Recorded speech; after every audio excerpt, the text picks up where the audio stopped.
The great hall was alive with music, laughter, and flashing spells from the dance floor. Harry slipped away, his throat dry, and made for the refreshment table. He had just taken a goblet of pumpkin juice when a voice called across the hall, "Harry, my boy, over here!" It was Mr. Weasley, waving him over with a smile. Harry's stomach dropped when he saw the company Arthur was sitting with. Around a round table sat some of the most powerful people he knew. Dumbledore, McGonagall, Moody, Cornelius Fudge flanked by his officials, and, beaming like he'd just won a match, Ludo Bagman. Every instinct told Harry to run back to Cho and the safety of the dance floor, but Arthur's kind expression left him no choice. He shuffled forward, clutching his elbow. "Ah, young Potter!" Fudge boomed as Harry sat. "The hero of the hour. Splendid opening dance. Didn't put a foot wrong, eh?" Harry mumbled a thanks, wishing the table would turn their attention elsewhere. Bagman leaned forward eagerly, his round face shining. Yes, a marvellous form. You'll have half the hall betting you'll take the tournament now. The lad's a natural." "Tournament's not about betting, Ludo," Moody growled, his magical eye swivelling toward him, then toward Harry. "It's about survival." That shut Bagman up for a moment. The conversation meandered. Fudge chuckling about the ball, Bagman telling some Quidditch story, McGonagall correcting his details with icy precision. And there we were, the Department of Magical Games and Sports, up to our necks after the World Cup riot. Would have been chaos without old Barty Crouch snapping us into order. Terrifying fellow, eh? Bagman laughed, spilling a bit of his drink. "Merlin, I thought he'd hex me just for breathing too loud," McGonagall interrupted. "And where is Mr. Crouch tonight, Bagman? One would expect a judge of the tournament to attend such an event." The question landed like a stone in water. Fudge gave a small, dismissive laugh. "Overworked, that's all. Percy Weasley's covering for him. Nothing unusual." Arthur frowned, exchanging a glance with McGonagall. Harry hesitated, the memory surfacing sharp as glass. "I saw him yesterday," he said slowly. All eyes turned. "He was with Winky, near one of the stairwells. She had an empty butterbeer bottle, and he told her she couldn't just keep drinking from failure, that she had to keep looking for someone." The silence around the table thickened. Bagman blinked, his jovial expression faltering. Did he now? Odd thing to say. Probably nothing, mind. Barty's always been wound tight. Moody leaned forward, his magical eye boring into Harry. "You didn't mishear? He said, looking for someone?" Harry shifted in his seat. "Yes, clear as anything." "Who?" Moody pressed, his voice like gravel. "Who was he talking about?" "I don't know," Harry admitted, heat rising in his cheeks. "I left before they noticed me. It didn't seem like my business." "Everything's your business," Moody growled, sitting back but not relaxing. Fudge puffed up, red-faced. "Nonsense! Young Potter shouldn't be dragged into ministry matters. Overwork, that's all it is. Crouch has always been a stickler for details. Can't even let his elf rest properly." That made Harry laugh inside. His whole wizarding existence has been affected and documented by ministry matters, whether he likes it or not. Arthur's mouth tightened. "Or can't let himself." McGonagall said nothing, but her eyes were sharper than usual. Before the tension could stretch further, Dumbledore's calm voice cut through. "Harry, I believe the orchestra is about to begin their next set. Best not to keep your partner waiting." It was phrased as a suggestion, but Harry knew it for what it was. An escape. He rose quickly, muttering thanks, and slipped out of the circle of officials. The music and chatter swelled again behind him as he pushed through the great oak doors into the entrance hall. The air was cooler here, fresher, but Harry's chest still felt tight. He needed space. He crossed the hall and stepped out into the courtyard, the December night crisp and dry. Frost glittered on the flagstones, the moon high above. He was about to lean against the balustrade for a breath when voices carried across the still air. It is becoming stronger. You can feel it too. Do not deny it. Harry froze, heart lurching. The voice was low, tense, and unmistakably foreign. Karkaroff. He edged closer, ducking behind a carved pillar.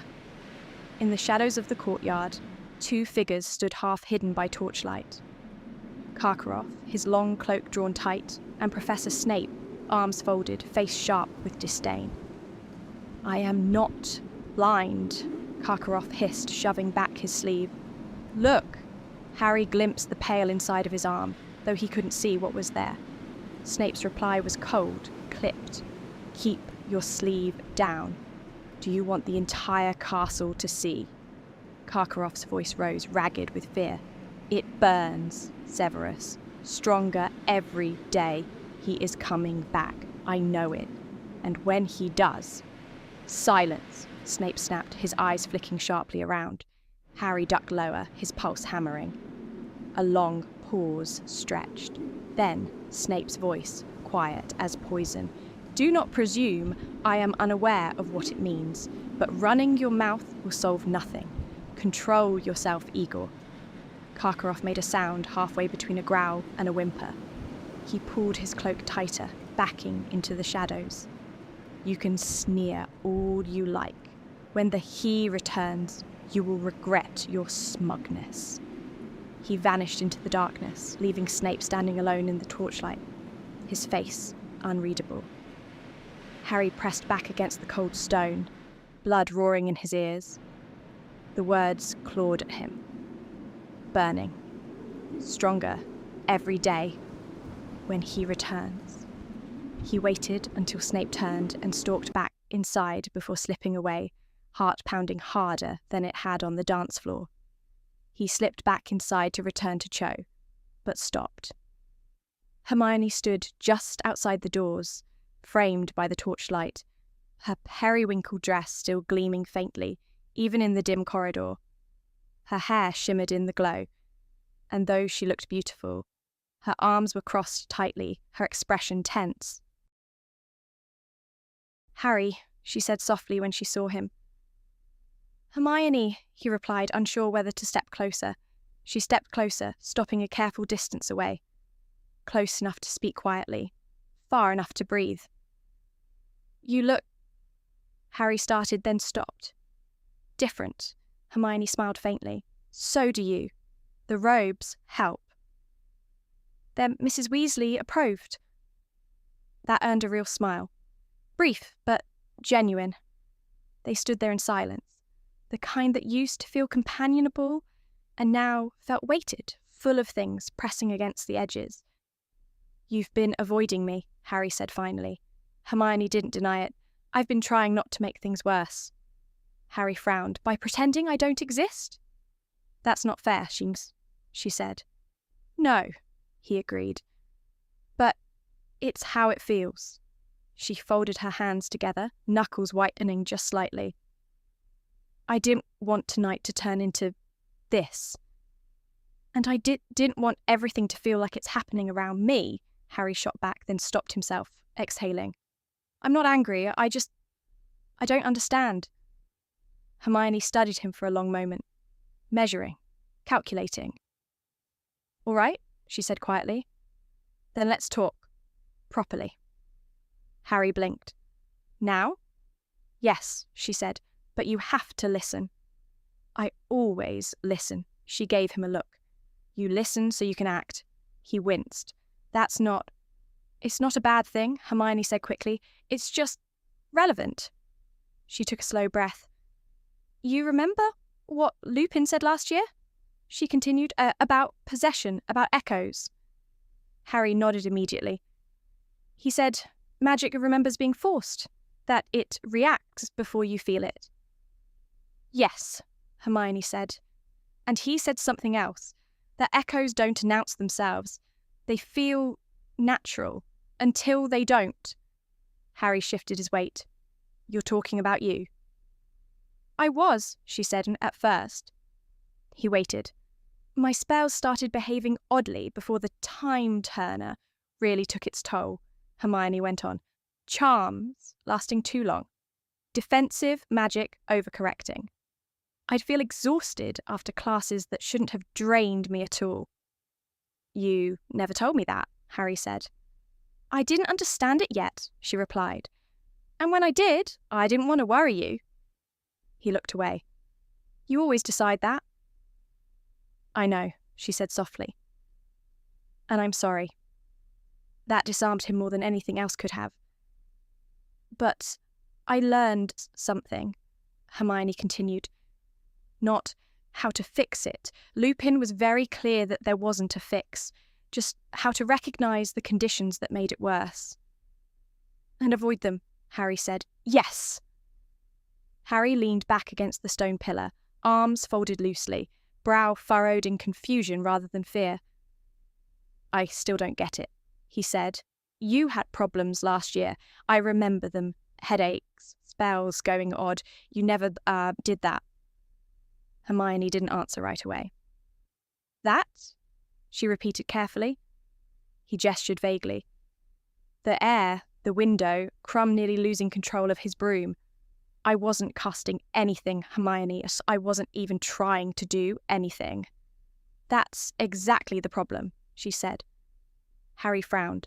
How is that a problem? Hermione turned fully toward him now. Because from the inside it feels like nothing. From the outside it's pressure. Pressure from what? From you, Hermione said. He let out a short, incredulous laugh. You keep saying that like it's obvious. It is obvious, she said quietly. Just not to you. Harry straightened slightly. It didn't feel wrong. It didn't even feel intense. It just felt clear. Hermione's jaw tightened. That's what scares me. He shook his head. No, listen.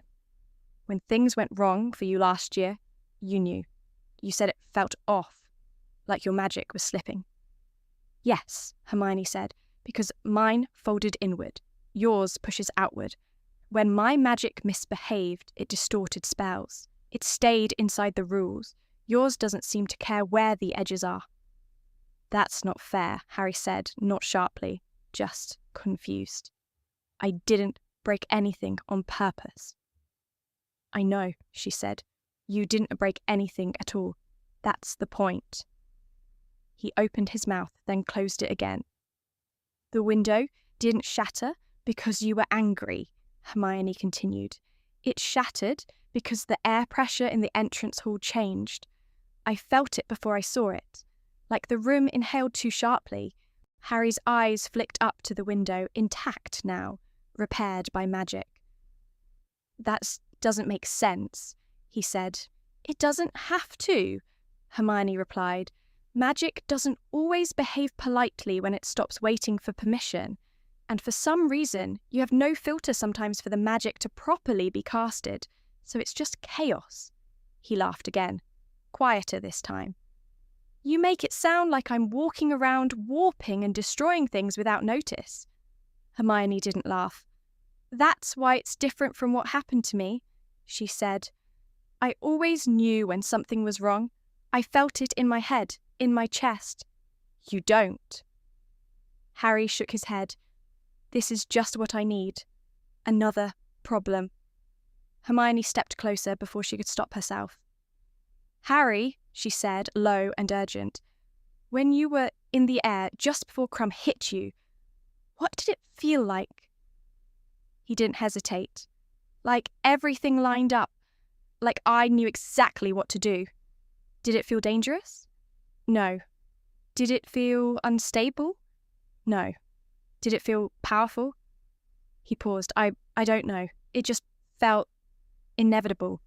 Hermione closed her eyes for a brief second. That's not control, she said softly. By the time you feel something is wrong, it will already be. Silence stretched between them. Harry looked away first. So what? He said quietly. I'm supposed to believe I'm dangerous, even when I don't feel like it? Hermione's voice softened.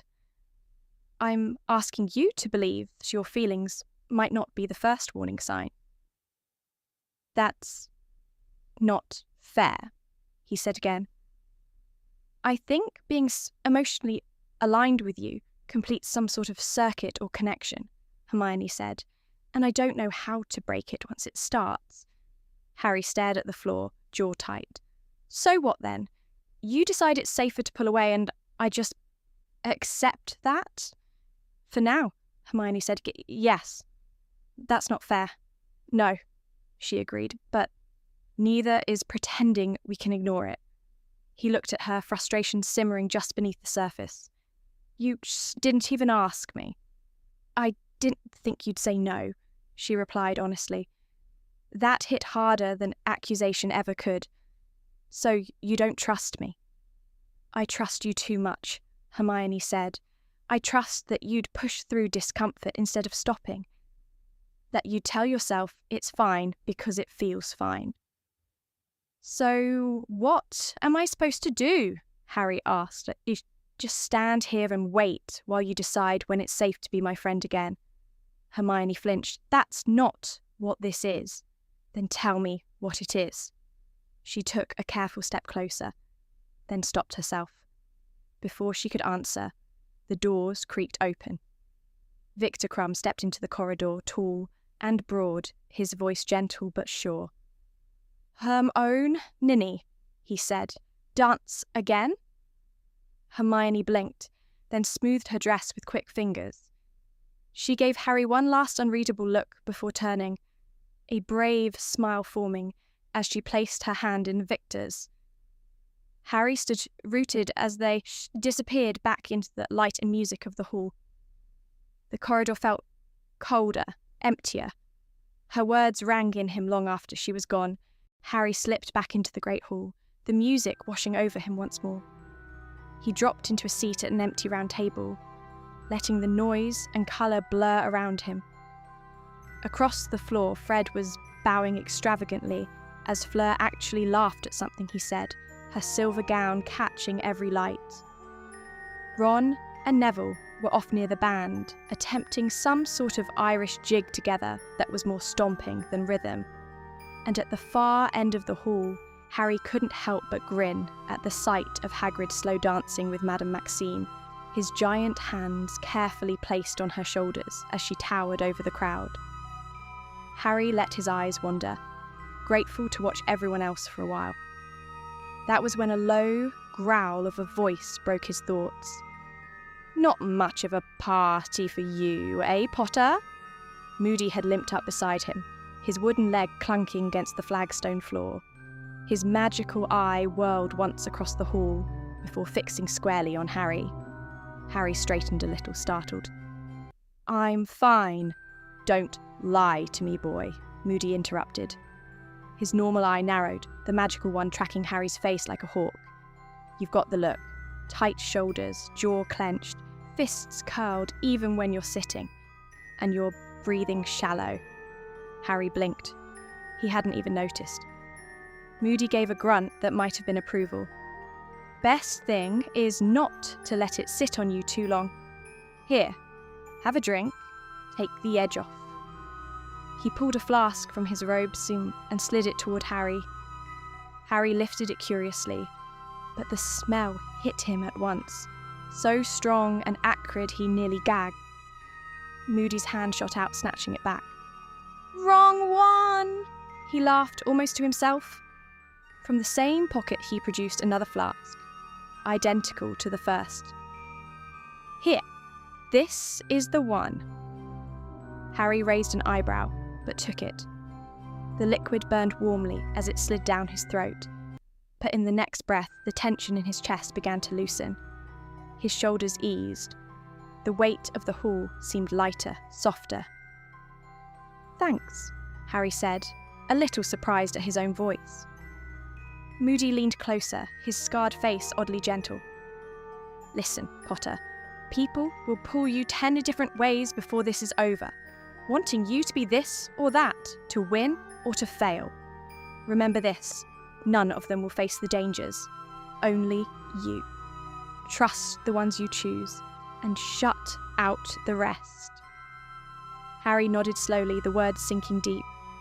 Before he could answer, a familiar voice called softly, "Harry?" He turned. Cho was standing just beside the table, her hair mussed from dancing, her feet now in worn slippers where elegant heels had been abandoned. Her dress was gathered slightly to the side, as though she'd been tugging it out of the way all night just to keep moving. She smiled at him, eyes bright. "Dance with me?" Harry blinked, caught off guard. I think I need a breather." The band struck up a new song, its beat slow but steady, the kind that seeped into the bones. Cho only tilted her head, her smile playful, and began to roll her shoulders gently in time with the rhythm. Harry chuckled despite himself. I said no. But Cho only let the music catch her, her movements growing looser, her arms swaying, her eyes never leaving his. And then, still smiling, she reached down, caught his hand and gave it a tug. "Come on," she whispered. Harry laughed, really laughed, as he stood, dragged half reluctantly onto the floor. The music wrapped around them, and suddenly the world blurred. The crowd melted into colour and motion, the chandeliers above smearing into lines of gold. It was like slow motion, like moving through a dream. Cho's hand in his was the only thing solid, warm and real. Her dress shimmered like painted silk, her smile radiant, and each step they took together felt like slipping into the brush strokes of an oil painting. The noise of the ball dulled until there was only the rhythm, the pull, and the bright, weightless feeling rising in Harry's chest. Snow fell, thick and steady in the days after the ball, blanketing the castle in white. The warmth and glitter of the Yule celebration faded into memory, leaving only stray echoes in the corridors. First years breathlessly recounting who danced with whom, Neville humming a tune under his breath, Fred and George arguing loudly over which of them Fleur had really smiled at. Harry carried fragments of it with him. Cho's hand in his, Moody's gruff warning, Hermione's stinging warnings. But the holidays gave way quickly to lessons again, and soon quills were scratching in classrooms. The air smelled faintly of melted snow and ink, and even the champions were back to poring over books and schedules. The first week of January pressed down with cold. Icicles hung long as swords from the eaves, the lake frozen in a sheet of grey glass. Students hurried through the draughty halls, in mufflers and cloaks, slipping on the wet stones, gossip trailing like breath behind them. One morning, as Harry ducked through the crowded corridor outside Charms, he caught sight of Percy Weasley. Percy was walking briskly alongside two ministry officials in plum-coloured cloaks, his arms laden with parchment. "Yes, of course, I'll handle it," Percy was saying in a stiff, officious voice. "Mr. Crouch is unfortunately indisposed, a sudden illness. No estimate for his return, I'm afraid. Until further notice, I'll still be substituting in his duties." Harry slowed, the words pricking at his memory.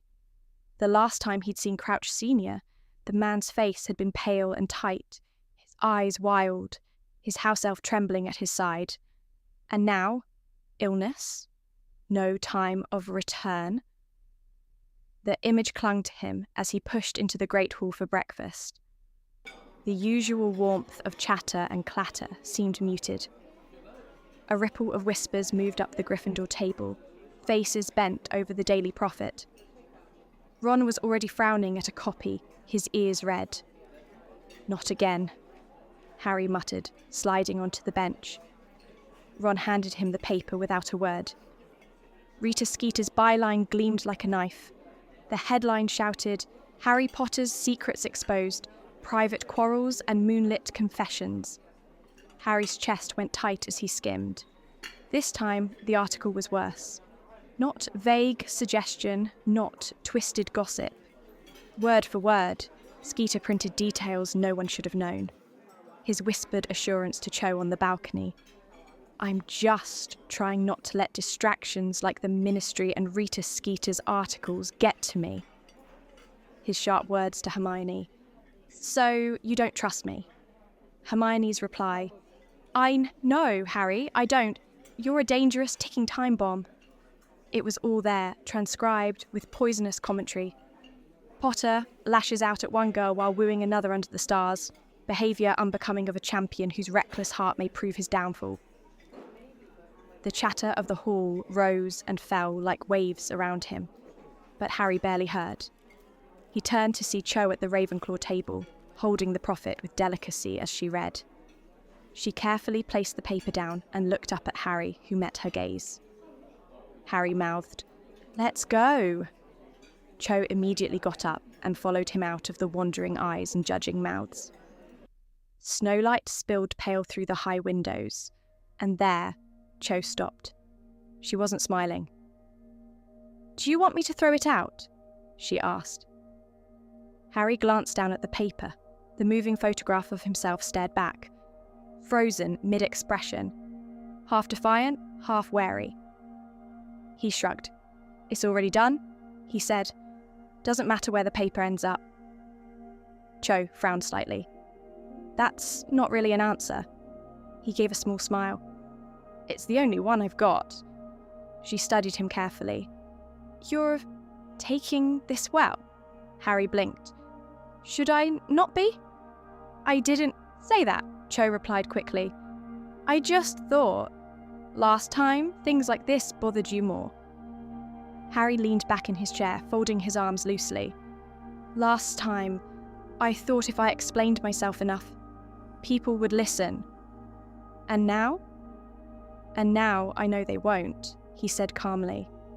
"So there's no point wasting energy on it." Cho's brow creased. "That sounds exhausting." "It's actually quieter," Harry said, "once you stop expecting anything."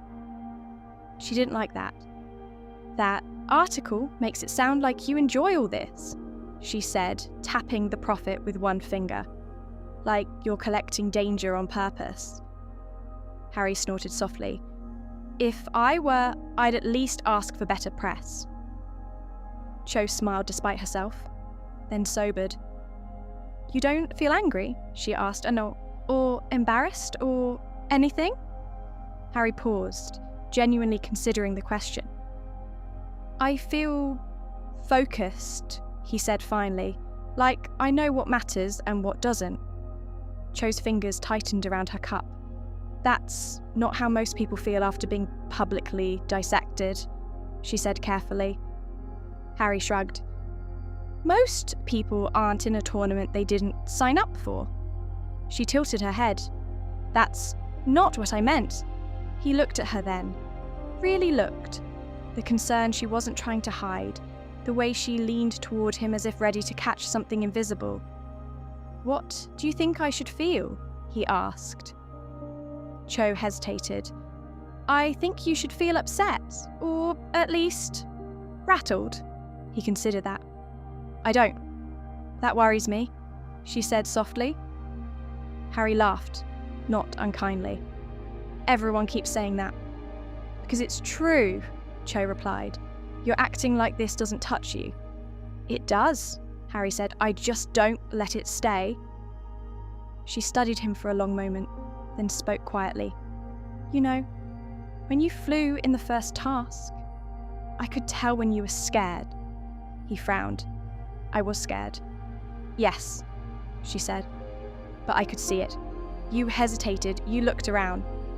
You reacted. And now, Cho said, it's like you don't pause anymore." Harry didn't answer right away. "That's not a bad thing," he said eventually. "Pausing gets you killed." "Sometimes," Cho agreed. "Other times, it keeps you human." The word hung between them. Harry glanced away. "You sound like Hermione." Cho's smile faded. "She worries differently than I do." "How so?" "She watches for patterns," Cho said. "I watch for people." He looked back at her. "And what do you see?" Cho didn't answer immediately. "I see someone who's very tired," she said, and very determined not to let anyone slow him down. Harry opened his mouth to protest, then stopped. She reached out and gently folded the prophet shut. "You don't have to perform strength for me," she said. "You don't have to be unbothered."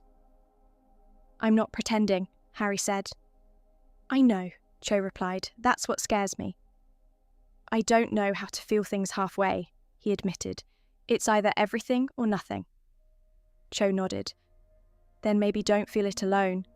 He gave a small, wry smile. "You volunteering?"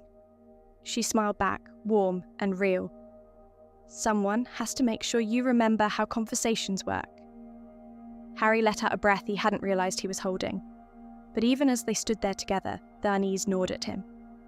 If Skeeter could hear that conversation, private words spoken in the dark, then she was closer than either of them realised. Harry knew he needed to talk to someone, and there was just one person who he could think of. Harry hesitated at the threshold, then stepped inside and shut the door behind him. "Professor," he said, his voice steadier than he felt, I need to talk to you." Moody didn't look up right away. He was rummaging through a drawer, the scrape of metal on wood loud in the quiet room. When he finally straightened, he leaned both hands on the desk, his scarred mouth pulling into something that might have been a smile, if it weren't so sharp. "Figured," he said. "Go on then." Harry shifted his weight. "It's Skeeter. She printed things no one should have known. Word for word. She had to be there, listening, and the ministry." He trailed off, then pressed on. "Percy's everywhere now, officials too. And Crouch. They're saying he's ill, but when I saw him, he didn't look sick. He looked..." Harry hesitated, the image flashing unbidden. Frantic eyes, Winky shaking at his side. "Terrified." Moody's magical eye whirred softly as it rotated, fixing on Harry. "Good," Moody said at last. Harry blinked. "Good? Means you're paying attention," Moody replied. "Most wizards don't. They sleepwalk through their lives and call it trust. Then they're shocked when the blade comes down." Harry frowned. "So, what do I do?" Moody tapped his cane once against the floor. Thud. And leaned forward. "You stop assuming anyone else is watching the edges for you," he said. "You think Weasley sees what you see? Granger? Even Dumbledore?" He shook his head slowly. "No. They're looking at rules and routines. You're looking at the gaps." Harry's throat tightened. "But if I told them, they'd tell you to rest," Moody cut in, "to focus on your studies, to let the adults handle it." His mouth twisted. "That's how you get blindsided." He straightened slightly, tone shifting. Not softer, but more deliberate. "I believe you," Moody said. "I see the same rot, different corners, same smell." The word "hoots" landed heavier than Harry expected. He hadn't realised how badly he wanted someone to say them. Moody watched his face carefully. "Here's what you do," he continued. "You shrink your circle.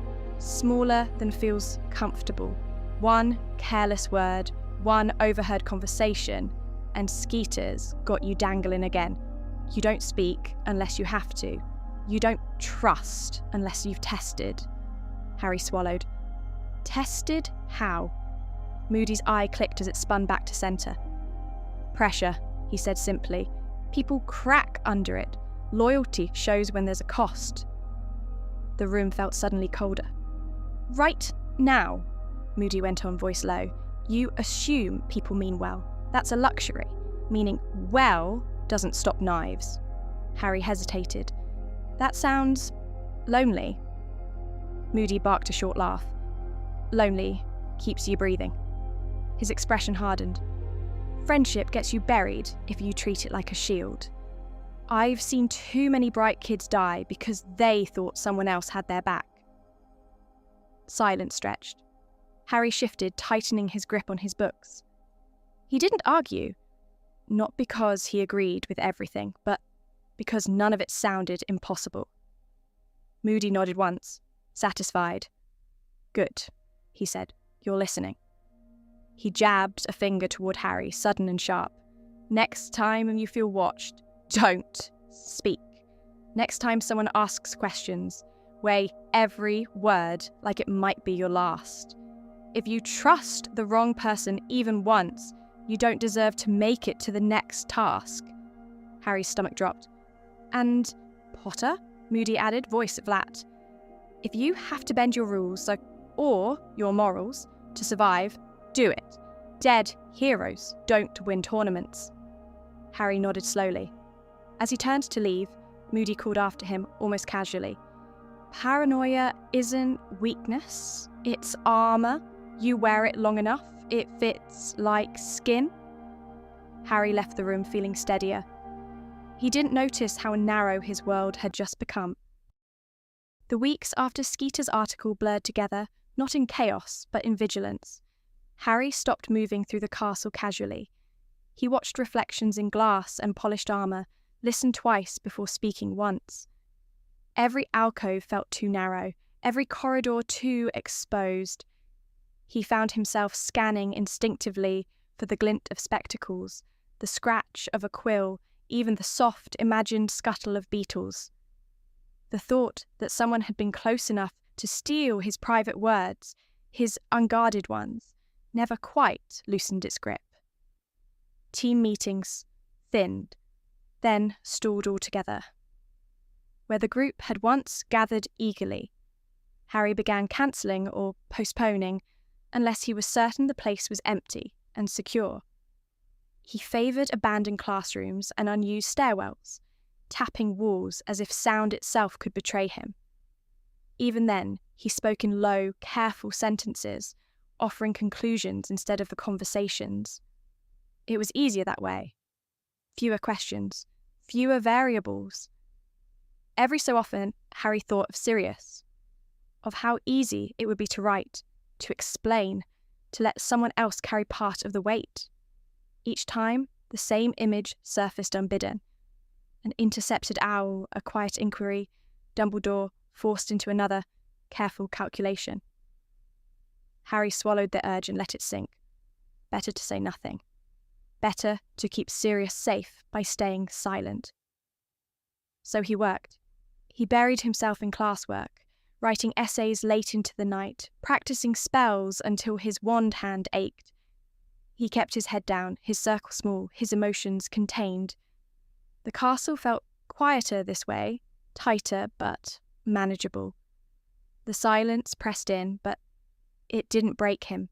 The one person who seemed to understand was Moody. As the second task approached, Harry finally called a meeting. He was careful about the timing, choosing a classroom far from traffic, checking and rechecking that it was empty before letting anyone inside. Harry rapped his knuckles against the wall, listening for echoes. He tugged on the latch of a shuttered window, tested a beam of light across the floor. Only then did he open the door. Paranoid much? Ron muttered as he slid in, carrying a rolled map of the grounds. Harry forced a laugh. Just making sure. They settled around the scarred table in one of the smaller classrooms. Ron unrolled his parchment, smoothing the creases with his palm. Neville clutched a stack of herbology notes to his chest. Cho arrived last, arms full of books so heavy she nearly lost her grip on them. Fred and George trailed in behind her, already whispering commentary about morale, while Ginny took the corner seat, quill poised, eyes alert. Harry waited until everyone was still. "All right," he said. "Neville, what have you got?" Neville straightened at once, ears pinking. "Well, underwater plants." He flipped open his notes. "I checked the library and talked with Sprout. Gillyweed's the obvious one. It lets you grow gills, webbed hands and feet, turns you basically amphibious. But it's rare and not exactly ministry approved." He swallowed, then continued. "There's bubblehead charms, but they're tricky to sustain. Some people try harvesting air bubbles from water hyacinths, but they don't last long. Harry nodded. Good work. He didn't embellish it, just nodded once and said, See if you can track down gillyweed anyway. Neville scribbled a note, shoulders squaring slightly. Right, Ron said, spreading his map across the table. The lake's massive, but there are a few places deep enough to hide, whatever they're planning. He tapped a spot near the edge. Fred, George, and I asked around. The squid stays near the eastern shallows. Mer people keep to the northwest, about half a mile out. Strong currents there. Strong how? Harry asked. Cold, Ron replied. Pools sideways. If you don't account for it, you'll get dragged off course. Harry traced the line with his finger, committing it to memory. Cho set her books down with a dull thud. She opened one to a page of detailed sketches. Grey-skinned merfolk with spears, hair streaming in dark water. They're not like the mermaids in fairy tales, she began, voice steady. The Black Lake merpeople are the oldest colony in Britain. They value strength and respect. They'll answer questions if you show courage, but they see fear as weakness. And they're territorial. You don't cross into their grounds unless you're invited, or you risk provoking them. The group leaned closer as she pointed to sketches. Their leader is the Mischief Tainus. She commands the colony and enforces its laws. If you see her, bow. Don't speak first. They sing in their own tongue, but underwater it sounds clearer. Above water it's harsh, like a shriek. Don't mistake it for anger. Harry listened, captivated. Cho's voice was calm, precise, filled with details none of them would have known otherwise. So, basically, Fred muttered, don't tick them off. Exactly, Cho said firmly. Harry glanced around the table. They'd all done their part. Neville with plants, Ron with the lake, Cho with merpeople law. For a moment, he felt the weight in his chest ease. This was what he needed. Not paranoia, not isolation, but them. Still, his eyes flicked to the shuttered windows, the empty rafters. Paranoia is armour, Moody's voice reminded him. Harry straightened. Good work, everyone. We'll meet again soon, but only when I say so. No talking about this outside of these walls, not to anyone. The others exchanged glances but nodded. As they filed out, Cho lingered, brushing her hair back as she packed her notes. See? She said softly, almost teasing. Not such a bad team after all. Harry smiled faintly, but the words clung to him like frost. He trusted them. He did. But Moody's warning still gnawed. The dungeon smelled of damp stone and acrid steam. Cauldrons hissed on every table, filling the air with the scent of scorched nettle and singed root. Harry ground his ingredients as carefully as he could, trying not to notice Snape prowling between rows, his black robes whispering against the flagstones. Eyes up, Potter, Snape murmured once as he passed, the word sharp as glass. Your potion won't save itself from incompetence. Harry swallowed back a retort, focusing on his mortar. Beside him, Neville's hand faltered. He'd gone pale, staring past Harry, toward the shelf behind Snape's desk. Harry, Neville whispered, voice barely audible over the bubbling cauldrons. Look, behind him. The jar. Harry glanced up, heart thudding. Nestled among jars of pickled animals and floating roots was a lump of green-grey weed, its tendrils twisting faintly in the brine. Neville's eyes were wide. That's gillyweed? Harry's stomach lurched. Gillyweed, the plant Neville had told them about. The one that could let him breathe underwater, sitting just feet from Snape in plain sight, almost too plain. Harry forced his gaze back to his potion, his pulse racing. Moody's voice echoed in his skull. Opportunities don't wait. Snape's shadow fell across their table. He bent low, examining Harry's cauldron with a curl of disgust.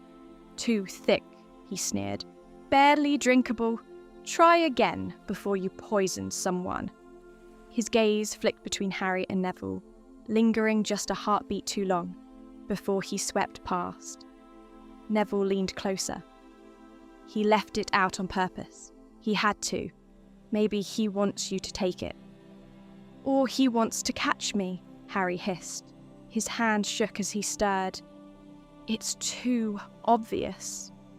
But Neville's jaw was set, an unusual stubbornness lighting his round face.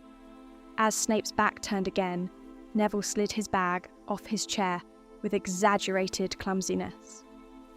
The scrape of leather against stone drew a few snickers, but no one paid him real mind. With a quick flick of his wrist, Neville eased the jar off the shelf and into his bag, muffling the thud against his books. Harry's heart stopped. When Snape turned again, Neville was bent studiously over his cauldron, stirring as though nothing had happened. Snape's eyes narrowed, scanning the class, but he said nothing. The minutes crawled until the bell rang. Students shoved books into bags and filed out, eager for the warmth of the corridors above. Harry lingered just behind Neville, sweat prickling the back of his neck. The moment the dungeon door swung shut, Harry rounded on him. Are you mad? If Snape catches you... Neville clutched the bag to his chest, his expression surprisingly firm. You need it more than he does. You said yourself this task could kill you. I'm not letting you go in there unprepared. Harry opened his mouth, then closed it. A strange mixture of fear and gratitude welled in his chest. Moody's words clawed at him. Loyalty gets you buried, but he couldn't ignore what Neville had just risked. They met that evening in the same abandoned classroom Harry had started using for meetings. The windows were shuttered against the howling wind, and the torches burned low, throwing restless shadows against the stone. Neville set his bag on the table and carefully pulled out the jar. The green-grey plant writhed faintly in its brine, tendrils curling and uncurling as though alive. There, he said, almost proudly. Gillyweed! Ron leaned closer, wrinkling his nose.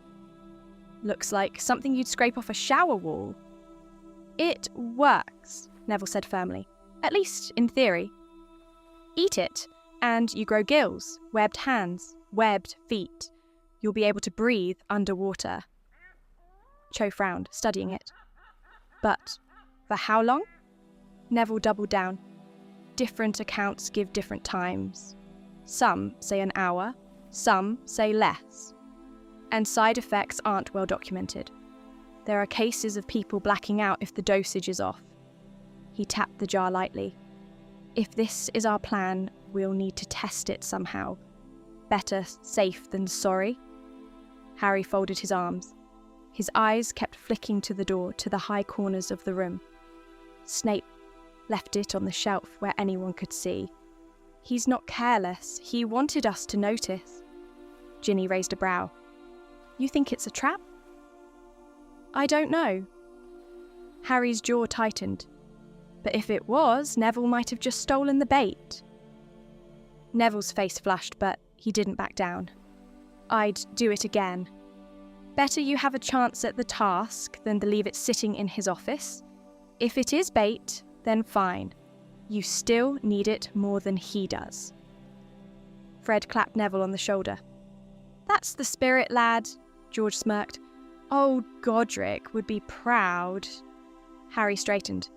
All right, we'll keep it. But no one, and I mean no one, can talk about this outside of here. Not a word. Ron shifted uncomfortably.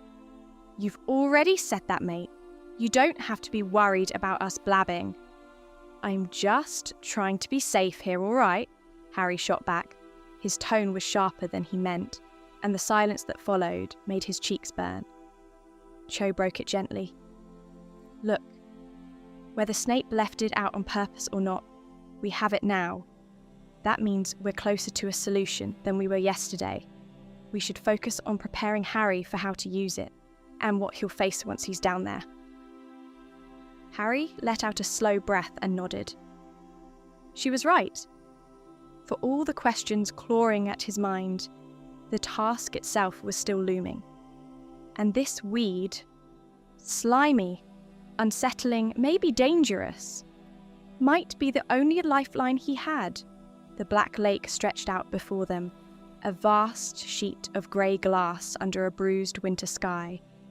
Snow fell in slow flakes, clinging to cloaks and hoods, melting on cheeks. The air smelled sharp, metallic, as though the water itself breathed frost. On their way down, the group had to dodge multiple ministry officials patrolling the lake. Harry knew Hogwarts was being held down, but the lake? Why so many men? Mad to be out here, Ron muttered, stamping his boots as they reached the shoreline. My toes are already going numb. At least this way we know what you're up against, Ginny replied, tugging her cloak tighter. Harry didn't answer. He crouched near the water's edge, studying the surface. The lake wasn't still, not exactly. Subtle ripples moved against the wind, intersecting at odd angles, breaking his reflection into uneven shards. It felt alert. Neville knelt beside him, fingers tight around a sprig of dried herb. Just a sample, he said half to himself. He tossed it into the shallows. The leaves hissed softly, blackened, and vanished beneath the surface, not sinking, but pulled sideways as if caught by an unseen hand. Ron grimaced. That's not normal drift. No, Harry said quietly. He watched the water where the herb had disappeared. That's lateral pull. Fred crouched, peering closer. So, the lake doesn't just go down, it moves. Harry nodded once, filing it away. Cho had already opened one of her books, its pages sealed in a waterproof casing. She scanned the shoreline, then gestured toward a cluster of half-buried stones a few yards away.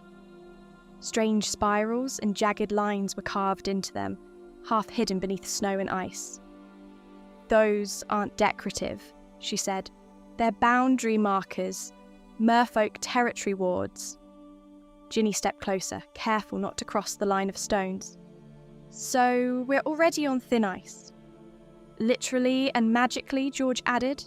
Harry didn't draw his wand. Instead, he reached down and dragged his boot through the slush near the edge. The water resisted, not violently, but firmly, redirecting the motion instead of yielding to it. Pressure doesn't collapse here, he said. It redirects. Cho glanced at him. Meaning? Meaning brute force won't hold, Harry replied. Whatever they've put down there is protected by movement, not barriers. Neville swallowed. So freezing it would provoke it, Cho finished quietly. As if in agreement, the carvings on the stones pulsed once, faint, pale blue, then faded again. Everyone froze. They know we're here, Ron murmured. They knew the moment we stepped onto the shore, Cho said. They're just choosing not to respond. Harry straightened slowly, heart steady, mind clear. Shadows slid beneath the surface. Long shapes too fluid to track, vanishing as soon as he tried to follow them. Neville raised his wand hesitantly. Just to confirm plant life. Harry lifted a hand. Neville stopped at once. No more spells, Harry said, not sharp, just firm. We've seen enough. Snow drifted down around them. The lake lapped softly against the shore, slow, rhythmic, like breathing. The library at night had a different kind of silence than the rest of Hogwarts. It wasn't empty. Madame Pince would have combusted on principle if it were. But it was subdued, restrained. Quills scratched like insects. Candles burned low and steady. The air smelled of dust and old leather, and something faintly metallic from the enchanted lamps that kept the shadows from pooling too thickly between the shelves. Harry sat at a long table near the back, where the light didn't quite reach the corners. He'd chosen the spot deliberately. A wall behind him, one aisle to his left, another to his right, nothing directly at his back, except stone. He could see the main entrance if he leaned an inch to the side. He told himself it was just practical. He didn't look toward the windows more than necessary. Cho arrived with a quiet thud of weight, sliding into the seat opposite him with an armful of books stacked almost to her chin. She set them down carefully as if they were sleeping creatures that might wake and bite. "You weren't exaggerating," she murmured, shifting the pile so it didn't topple. "There really are hundreds." Harry gave her a small, tired smile. "You're the one who said you had sources." "I do," Cho said, then frowned as she looked over her shoulder, not anxiously, just checking. "I also have shoulders which are going to file a formal complaint." Harry almost laughed. Almost. Cho reached into her satchel and produced a thick, leather-bound volume. Its spine was cracked with age. It smelled faintly of brine, like someone had once opened it near the sea and the pages had remembered. The title shimmered in faded silver. Songs Beneath the Ice. An anthology of aquatic peoples. Harry leaned in despite himself. Cho tapped the cover with the tip of her quill. "This one's not on the general shelves," she said. "Ravenclaw prefects keep it locked up because first years kept trying to read the pictures and then refusing to bathe." Harry's mouth twitched. "Just fair!" She opened it to a section marked with a pressed strip of blue ribbon. The page held an illustration. Grey-skinned figures with spears and long hair streaming like kelp in currents. Their mouths were too wide, their teeth too sharp, beautiful in the way knives could be beautiful. "Most people think merfolk are just merfolk," Cho said, "but every colony is different. Languages, laws, temperaments. The Black Lake tribe is one of the oldest in Britain." Harry traced a line of text with his eyes. The names weren't familiar. "They call themselves the Lindu," Cho added. "Dark Lake dwellers." Harry looked up. "That's real?" Cho nodded. "It's not just a nickname, it's their name for themselves. And they're proud of it."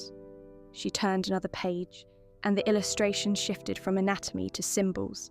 Spirals, jagged lines, patterns that looked almost like waves, frozen mid-motion. "The stones by the shoreline," Harry said, remembering the half-buried rocks they'd found earlier. "Those markings. Territory wards," Cho confirmed. "Old ones. They're not meant to keep people out like a fence. They're meant to announce intent. You cross them, and you're declaring something." Harry's eyes narrowed. "Declaring what?" "That you're not wandering," Cho said. "That you mean to enter their domain. That's why they didn't attack when we went to the shore." "We didn't cross," Harry said. Cho's gaze held his. "And we didn't cast." Harry didn't respond, but something in his posture loosened, just a fraction. He hadn't drawn his wand by the lake. He'd watched instead, studied the currents, the way the water pulled sideways, not down. Cho's quill hovered over the page like a needle. "Their songs," she said, "aren't like spells. They're tests. They don't measure courage the way humans do. They measure consistency. If what you feel and what you intend don't match, they notice." Harry's throat tightened. "They can tell if you're lying." "They can tell if you're divided," Cho corrected gently. "To them, fear isn't weakness. Fear is information, but internal conflict is messy. It ripples." Harry's gaze flicked involuntarily toward the aisle between shelves. A shadow lay there, normal, harmless, but his body still catalogued it. Cho noticed, of course. She always seemed to notice. "You've checked the same aisle 3 times, Cho said quietly. Harry blinked, heat rising to his ears. Just being careful. Careful, Cho repeated, not unkindly. Or suspicious. He exhaled through his nose, half a laugh. After Skeeter printed my words like she'd been sitting under the table with a quill. Yes, suspicious. Cho's expression tightened, and for once it wasn't amusement there. It was understanding, and something sharper. I hate her, Cho said flatly. Harry looked up, surprised. Cho rarely sounded like that. Cho tapped the edge of the prophet that lay folded beneath one of the books, Rita's byline half visible, like a grin you couldn't wipe off. She doesn't just report, Cho continued as saucy as she hunts. And the worst part is, you'll spend all your time trying to guess where she was, instead of seeing what she wanted you to do. Harry's fingers curled against the table. What she wanted was my privacy, he said. She wanted your fear, Cho replied. Fear makes people sloppy. Harry didn't argue because he'd already felt it. The way the castle had become full of eyes after that article. The way every corridor had suddenly seemed too narrow. The way conversations felt dangerous, as if words themselves could be stolen. He kept his circle small. It felt necessary, it felt efficient, and that was exactly why it unsettled him. Cho slid the book closer to him. Before we go further, she said, there's something you should know. It's not in those books. It's not official, but it's real. Harry didn't speak. He simply waited. Cho took a breath. When I was a first year, she began, there was an incident by the lake. Harry's eyes sharpened. There was a 7th year Ravenclaw, Cho said. Elias Morven. Everyone said he was brilliant. He was the sort of student professors used as an example when they wanted people to feel guilty. Harry frowned. I've never heard that name. You wouldn't have, Cho said. That's part of the point. She pressed her fingers to the page, as if anchoring herself. He used to walk by the lake at night, she continued. Said it helped him think. Said it was quiet. And then one night, someone heard singing. Harry went still. Mer people? He asked. Cho shook her head. No. That's what everyone assumed at first. But it wasn't shrill, and it wasn't distant. It sounded like someone speaking just out of sight, like a voice you almost recognized. Harry's skin prickled. They found him in the water, Cho said. Not flailing, not screaming, just gone, like he'd stepped forward instead of slipping. Harry swallowed. Did he drown? No, Cho said.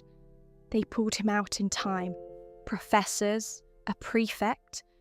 I heard there were 2 staff members in the lake before anyone even understood what was happening. She paused, then added quieter. He was sent to St. Mungo's that night. Harry's voice was low. And then he came back, Cho said. I sat his exams, passed them, left the next year. Harry waited. Cho's gaze didn't drop, but her expression hardened in a way that made Harry's stomach sink. He wasn't the same, she said, not in the obvious ways. He wasn't weak. He wasn't frightened. That was what scared people. Harry's mouth felt dry. He stopped hesitating, Cho continued, stopped checking his work, stopped asking questions. Everything he did was quick, clean, certain. He started saying the lake had shown him how things were supposed to go, that once you heard it, doubt just fell away. The words hung in the air like frost. Harry shifted slowly in his chair. That could just be trauma. Maybe, Cho said, but trauma usually makes people afraid of repeating the moment that hurt them. Morven wasn't afraid of the lake. He started treating it like a teacher. Harry stared at the candle flame. It didn't flicker. He still watched it anyway. Cho's voice softened, but it didn't lose its edge. The ministry covered it up, she said. Quickly, too quickly. They said it was exhaustion, overwork. They closed off that section of shore for a month and told everyone to forget it. Harry's brows knit. But people didn't. Cho gave a small humorless smile. Oral tradition is faster than owl post. Harry let out a breath he hadn't realised he'd been holding. So what was it? He asked anew. Or creature? Cho shook her head. Not a creature. Not like we think of them. She pulled the book back open and flipped to a page dense with old footnotes. Marginalia written in different hands over decades. The merfolk have a name for places in the lake where sound doesn't behave properly, Cho said. They don't call them sirens. They don't call them monsters. Harry leaned closer. They call them echoders, Cho said. Resonant places. Places where something intense happened and never settled. Grief, vows, fear, resolve. The lake holds it the way stone holds heat. Harry's pulse thudded once. They don't lure, Cho continued. They don't lie. They repeat. And when someone passes close enough, someone carrying a lot, the water fills in the gaps. Harry frowned. Gaps in what? Cho tapped his chest lightly with her quill. Not touching him, just indicating. Intent, she said. Doubt. The parts of you that hesitate. The lake doesn't call people, it answers them. Harry didn't like how that sounded.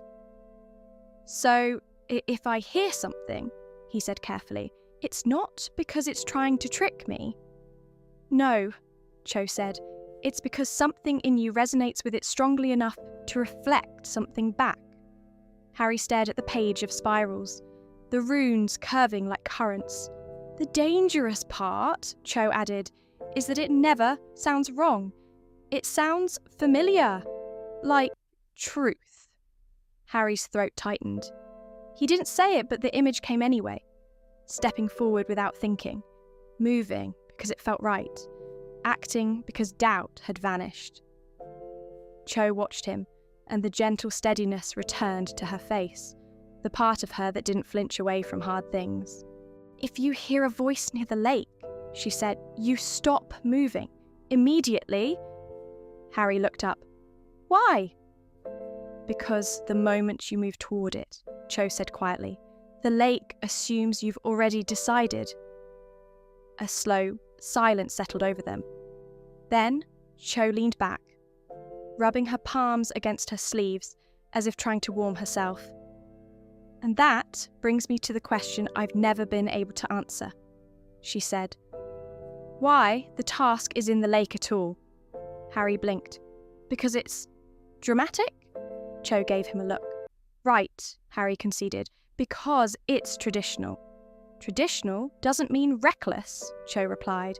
There are safer bodies of water, controlled environments, enchanted pools. Even the ministry has training lakes. Harry's gaze sharpened. They've doubled security, he said more to himself than to her. At the school, near the grounds, and by the lake.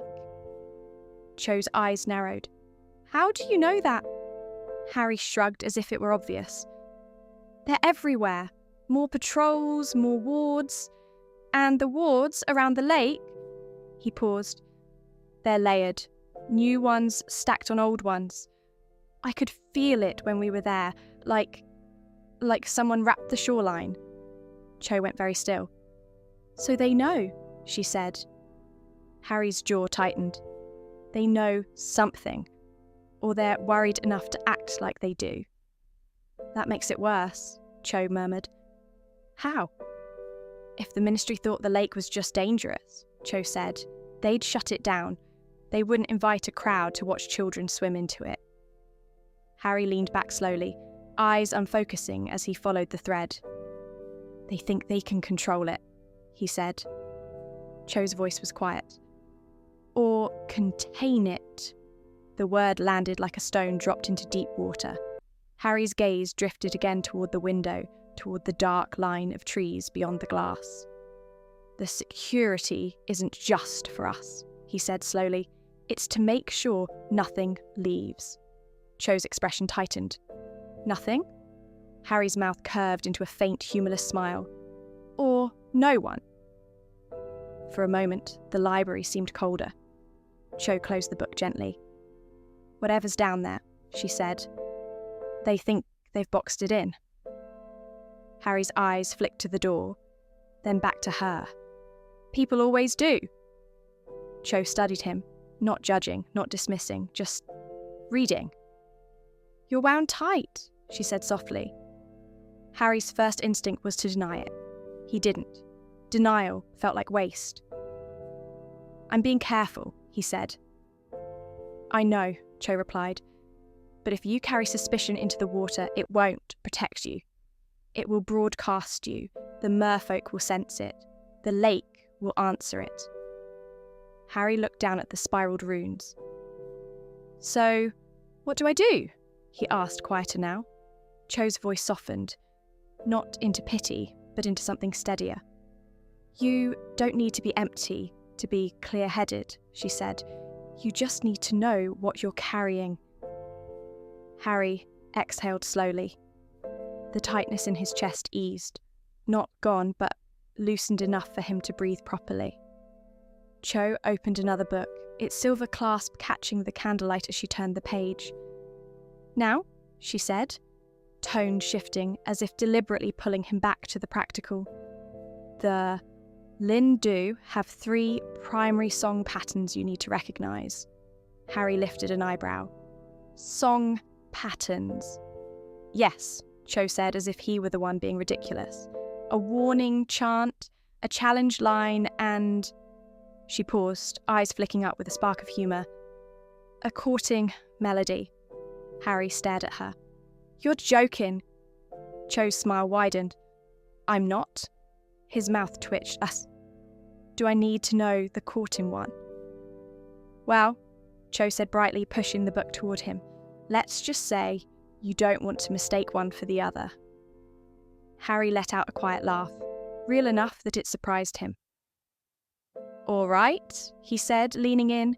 Teach me how not to insult anyone who can drown me. Cho's eyes crinkled with amusement. That's the spirit.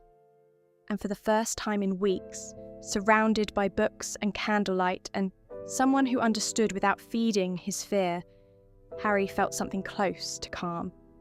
Not safety, but clarity, which Cho would have said, if she'd been less kind, was exactly why the lake might like him. The Gryffindor common room was nearly empty when Harry came down that morning. A few embers glowed faintly in the hearth, painting the furniture in dull orange and shadow. Frost clung thickly to the windows, the diamond panes blurred into pale, indistinct shapes by the snowlight outside. The room smelled of ash and cold stone, the kind of quiet that settled after too many restless nights. Harry's stomach felt tight, wound like a cord pulled too far. He hadn't slept properly. Every time he drifted close, his dreams turned liquid, dark water pressing in, sound distorted, movement slowed. Not voices, not yet. Just the sense of something waiting. At the foot of the stairwell stood Dumbledore. He leaned lightly against the wall, as if he'd been there long enough to become part of it. His long cloak brushed the carpet, snowflakes still clinging to the hem, refusing to melt. The half-moon spectacles caught the firelight and reflected it back in thin crescents. Ah, Dumbledore said pleasantly as Harry froze mid-step. Up early. Or perhaps precisely on time. I find mornings like this enjoy keeping their secrets. Harry blinked. Professor? He glanced around the room, suddenly aware of how empty it was. Where's Ron? Neville? They weren't in the dormitory. Dumbledore's eyes twinkled, but the twinkle was careful, curated. Your friends are otherwise engaged, he said. You'll see them soon enough. For now, however, the lake is a rather impatient host. The lake? Harry repeated. Dumbledore smiled faintly. Indeed. Shall we? Before Harry could ask another question, Dumbledore turned toward the portrait hole. The fat lady swung open with a yawn and a muttered complaint about drafts, and the cold rushed in. Harry followed. The corridors were unusually quiet. Their footsteps echoed softly as they passed arched windows glazed thick with frost, dawn glowing faintly through the ice. Suits of armour stood rigid along the walls, helms fogged by the cold, as if they'd been breathing all night. Snow slipped in through tiny cracks in the casements, dusting the flagstones. Hogwarts felt held, watched, not hostile, just attentive. After a time, Dumbledore spoke again, his voice lower now. "I owe you an apology, Harry." Harry looked up, startled. "Sir?" "My absences," Dumbledore said lightly, though there was nothing light behind his eyes. "I imagine it may have felt as though I had little time to spare for you this year." Harry shook his head at once. "I know you're busy." "Busy," Dumbledore repeated with a dry chuckle. A generous word. Endless meetings with Cornelius Fudge, whose ability to loom has improved considerably. Auras in corridors where portraits once gossiped freely. Governors who believe danger can be filed away with enough parchment. Harry huffed a quiet laugh. "Sounds like they're trying to keep you distracted." Dumbledore's smile lingered a fraction too long. "An interesting way to put it." They walked in silence for several steps. "And you?" Dumbledore asked at last. "How are you faring?" Harry considered lying, considered the effort it would take. "I'm managing," he said instead. "The others helped me prepare. We're ready." Dumbledore glanced at him sidelong, not probing, not invasive, but measuring. Then he nodded once. "I am glad to hear it." They were nearing the great doors now. Pale light spilled through the cracks, sharp and cold. Harry hesitated, then spoke before he could stop himself. "Professor, the lake feels different." Dumbledore slowed but didn't stop. "Different how?" he asked. Harry searched for the right word. "Like, it's aware. Not dangerous exactly, just..." He gestured vaguely. "Present." Dumbledore nodded, as though Harry had confirmed something rather than revealed it. "The Black Lake has always been a place of memory, Fisher," he said. "Water is very good at holding things. Better than stone, sometimes." Harry's pulse picked up. "So it remembers people?" Dumbledore paused then. Not long, just long enough for the question to settle.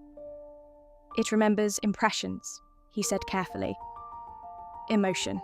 Intent. The shape of moments rather than their details." They stopped at the doors. "You may hear many things today," Dumbledore continued. "Songs, movement, perhaps even familiarity." Harry swallowed. "And if I do?" Dumbledore turned to him fully now. His gaze was kind and very serious. "Then remember this," he said. "Not everything that feels personal is meant for you, and not every truth needs to be answered." Harry frowned slightly. "You make it sound like a test." Dumbledore's smile returned, thin, knowing. "Everything is a test, Harry. The trick is knowing which ones require action, and which require stillness." He placed a hand briefly on Harry's shoulder. It was warm, solid, grounding. "You have always been very good at moving forward," Dumbledore said softly. "Today, I would advise you to listen just as carefully for the moments when you should not." Before Harry could ask what that meant, Dumbledore pushed the doors open. Cold air surged in, sharp and biting. The ground stretched out beneath a blanket of white. Down by the lake, a crowd had already gathered. Students bundled in cloaks, judges clustered near a raised platform, ministry officials standing too close together, as if they preferred not to leave gaps. Wards shimmered faintly along the shoreline, layered thick as glass. The lake lay dark and still beyond them, waiting. The wooden platforms jutted out from the shore, crowded with officials and onlookers. Ministry cloaks of deep plum and forest green fluttered beside the grander robes of the judges. Percy darted back and forth like an anxious beetle, clutching a clipboard and barking at anyone who stood too near the edge. The minister himself held court near the centre, speaking loudly to a knot of wizards, his breath puffing white clouds as if to mark his territory. Bagman was everywhere at once, beaming, clapping people on the shoulder, nearly bouncing on his feet. Splendid, splendid turnout. Yes, yes, make room for the champions, thank you.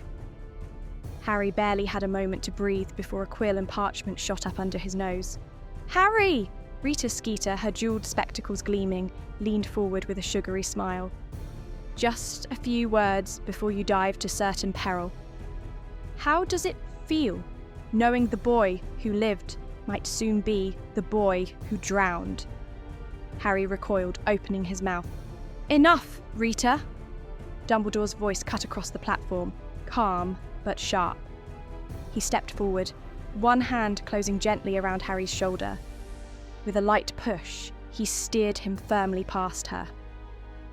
This is neither the time nor the place, Rita pouted, her quick quotes quill scribbling furiously in the air beside her.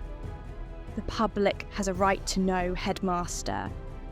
But Dumbledore was already moving Harry on, his eyes twinkling in a way that dared her to argue further. Rita's lips thinned, but she withdrew, scribbling all the faster. Harry found his place at the line of champions, his nerves sparking sharper than the cold.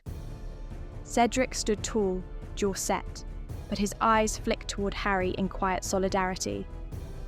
Fleur adjusted the clasp of her pale blue cloak, her face fierce and unreadable. Crumb flexed his shoulders, heavy brows set in a scowl as his gaze never left the lake's black surface. Behind them, small groups were gathered, bound in enchantments that shimmered faintly. The hostages. Harry's stomach dropped at the sight. Cho hung limp, her hair floating slightly in the water's enchantment, her face pale but peaceful. Hermione, unmistakable even through the distortion, was beside her. Crumb's eyes flicked toward her for the briefest instant. Fred floated stiffly, arms folded as though he had refused to relax even unconscious. And beside Cedric's place, a Hufflepuff girl Harry recognised from the library. Hannah Abbott drifted in the shimmering spell as though in a dream. Harry's heart thudded painfully. Bagman's magically amplified voice boomed out over the crowd. Ladies and gentlemen, gather round, gather close. The second task of the Triwizard Tournament is upon us. The stands roared, cheers echoing over the frozen water. Banners snapped in the wind. Our champions, Bagman continued, sweeping a gloved hand toward the line, must brave the depths of the Black Lake to retrieve something most precious to them, a friend, a sibling, a companion they would not wish to lose. They will have 1 hour, and 1 hour only, to complete their task. Will they succeed? Will they fail? Or will the lake take them for its own? The crowd gasped and cheered in equal measure. Harry's eyes stayed fixed on Cho, her hair drifting like ink across the enchantment's shimmer. Harry's hand shook as he dug into his pocket, pulling free the crumpled sprig of gillyweed Neville had slipped him. It looked limp and slimy, like something dredged from the very lake he was about to throw himself into. He raised it to his mouth, gagging a little, as he shoved it between his teeth. The taste was foul, like damp weeds and mouldy socks. But he forced himself to chew and swallow. For a heartbeat, nothing happened. The crowd roared. Cedric had already kicked off his boots. Fleur was rolling her shoulders, Crumb crouching low like a coiled spring. Then Harry doubled over. His throat seized, lungs burning as though they had been stripped bare. His fingers clawed at his neck instinctively, searching for air, but none came. Panic surged, and then he felt it. Gills tearing open at the sides of his neck, cool and raw, flooding with water scent. His hands jerked away, horrified, but the next breath he dragged in was deep and wet and full. He gasped, half in fear, half in relief. His feet tingled, stretching, skin webbing between his toes. His fingers followed, slick membranes unfurling like pale fins. He staggered back, steadying himself, chest rising and falling, in a rhythm both alien and necessary. "Go on, Harry!" someone shouted faintly from the crowd. He didn't wait. He pulled off his shoes, braced himself on the platform's edge, and dove. The surface shattered around him, the cold searing through every inch of his skin. But then, the world opened. The black lake swallowed him whole, vast and strange, stretching deeper than he could see. The water was bitterly cold, but the gills flared eagerly, drinking it in. And suddenly, Harry was breathing freely, as though he'd lived there all his life. Light fractured down from the surface, pale beams twisting over rocks and waving curtains of weed. Schools of silvery fish darted past in formation, scattering as he plunged lower. The muffled roar of the crowd above faded into a steady, thrumming silence, broken only by the distant groan of shifting ice. The deeper he swam, the darker the water grew, until the lake bed seemed to glow faintly of its own accord. Frosted weeds waved like skeletal fingers, and shards of ice clung to rocks like glass teeth. Magic clung to the place. Harry felt it in the way the water seemed to press against him, guiding and watching, as though the lake itself was aware of his presence. Shadows moved at the edges of his sight, too large to be fish. A low hum carried through the water, vibrating in his bones. It shifted, rising and falling until it almost became words, almost became... "Harry!" The voice coiled around him, gentle and terrible all at once. The hum changed. Not louder, not sharper, closer. Harry felt it before he understood it. A subtle shift in pressure, the water drawing thin around him, as though something had aligned. His stroke slowed without his permission, body responding before thought caught up. And then, a voice. Not calling, not pleading, just speaking. Soft, distracted, threaded with warmth. "I should have brought more daisies," the voice murmured. "They always like the daisies." Harry's heart lurched. He didn't turn, he didn't dare. The voice continued, half to itself, half to the water. "Still, these will do. They're brighter today. I think they'll understand." The sound wasn't behind him. It wasn't ahead. It was embedded, vibrating through the current, stitched into the lake itself. Harry's body tilted. Before he could stop himself, he was swimming sideways, drawn not downward, but across toward a stretch of pale stone where the lake shallowed near the shore. "Stop!" his mind screamed, but his muscles didn't listen. The water thinned, light sharpened, and then he saw her. She sat on a rocky outcrop just beneath the surface, robes hitched up to her knees, red hair drifting lazily around her shoulders, as though the water loved her. Her feet dangled into the lake, toes brushing the current. Lily Potter. Not looking at him, not looking at anything in particular. She held a small bundle in her hands. Flowers bound with twine, daisies, cornflowers, a few sprigs of something wild and silver green. She smiled faintly as she leaned forward, setting them gently into the water. "For the little ones," she said softly. "And the big ones too, I suppose." She laughed, quiet, self-conscious. "I know they don't need gifts, but it feels rude not to say thank you." She dipped her fingers into the lake, tracing a slow spiral. I was angry today, she admitted. Not the dramatic kind, the tired kind. James tracked Mud through the common room again, and Slughorn asked me to smile more during potions. Her nose wrinkled, as if smiling brews better. She sighed, then hummed. Not a song, not really. Just a low, wandering melody, shaped by mood rather than tune. It carried through the water like breath. I'm scared sometimes, Lily went on, still humming. But I think that's all right. Fear means I care, and caring means I'll choose properly. Harry drifted closer without realizing he'd moved. The ache in his chest was unbearable. She wasn't talking to the lake. She was letting it hear her. A sudden pressure slammed into him. The water twisted. Something tore free from the current. Not a creature, not quite. A distortion, dense and violent like a knot of sound given mass. An Ekada, it struck without warning. Harry was thrown sideways, the memory shattering into ripples as the thing collided with him. Cold exploded through his limbs. The Ekada wrapped around him, not claws or teeth, but pressure, compressing, spinning, overwhelming. The hum screamed. Harry struggled, vision blurring, the lake roaring now, no longer quiet. Think. Too late. Instinct surged. Harry tore his wand free and blasted the water. Diffindo! The spell ripped through the Ekada, cleaving the distortion apart in a violent shockwave.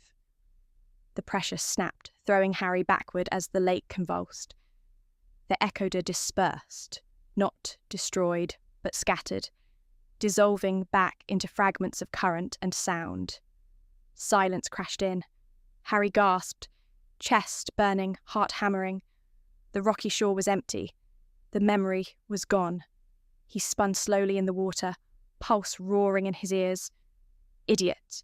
Cho's voice echoed in his mind. If you hear something, stop moving. Dumbledore's warning followed close behind. Stillness is not surrender. Harry clenched his jaw. He'd moved. He'd reacted. And he'd wasted time. But his gaze drifted back to the place where Lily had been. The flowers were gone, but the water there shimmered faintly, calmer, warmer somehow, like a place that had been touched gently and remembered it. Harry's chest tightened. It was real, he thought. Not for me, but real. The lake hadn't lied. It had remembered. And he had failed the test, not by listening, but by answering with force. Harry turned away sharply and kicked downward, forcing his body back into motion, back into purpose. No more detours. He pushed deeper, the weeds parting around him like a curtain. The water thickened as Harry swam deeper, the light above fading to streaks of silver. His gills flared, pulling in the cold, and every beat of his heart echoed louder against the silence pressing in. Shapes moved through the gloom, not just fish, but stranger things. A shoal of translucent eels glowed faintly as they twined together, vanishing when he blinked. A crab scuttled across a rock the size of a table, its shell crusted with barnacles that pulsed with tiny lights like lanterns. The deeper Harry swam, the more the water seemed to thrum with life. Not just the dart of fish or the sway of weeds, but something older, heavier. Every current carried whispers, as if the water itself were remembering. He slowed, and suddenly the world tilted. In the glassy plain around him, he caught flickers. Not reflections, not illusions, but echoes. A laugh he knew but hadn't heard in years. Hermione's drifting through the water like bubbles. Ron's voice calling, "Oi, Harry!" muffled and distant. And softer still, almost lost in the current, his mother's. Warm, lilting, half a word before it slipped away. He spun, searching, but saw only darkness and weeds. The lake was not showing him anything. It was remembering, and in its remembering Harry could hear. The weight of it pressed against his chest. This place was ancient, a mirror not of faces but of memory itself. Every student who had walked by the shore, every cry, laugh, whisper, all caught, all kept, and sometimes, if you listened too long, given back. Harry forced himself to keep swimming, even as the voices tried to curl into his bones. Dumbledore's words rang like a lifeline. Real, but not true. The water grew darker, but structures began to take form. Not ruins, not chance piles of stone, but deliberate architecture.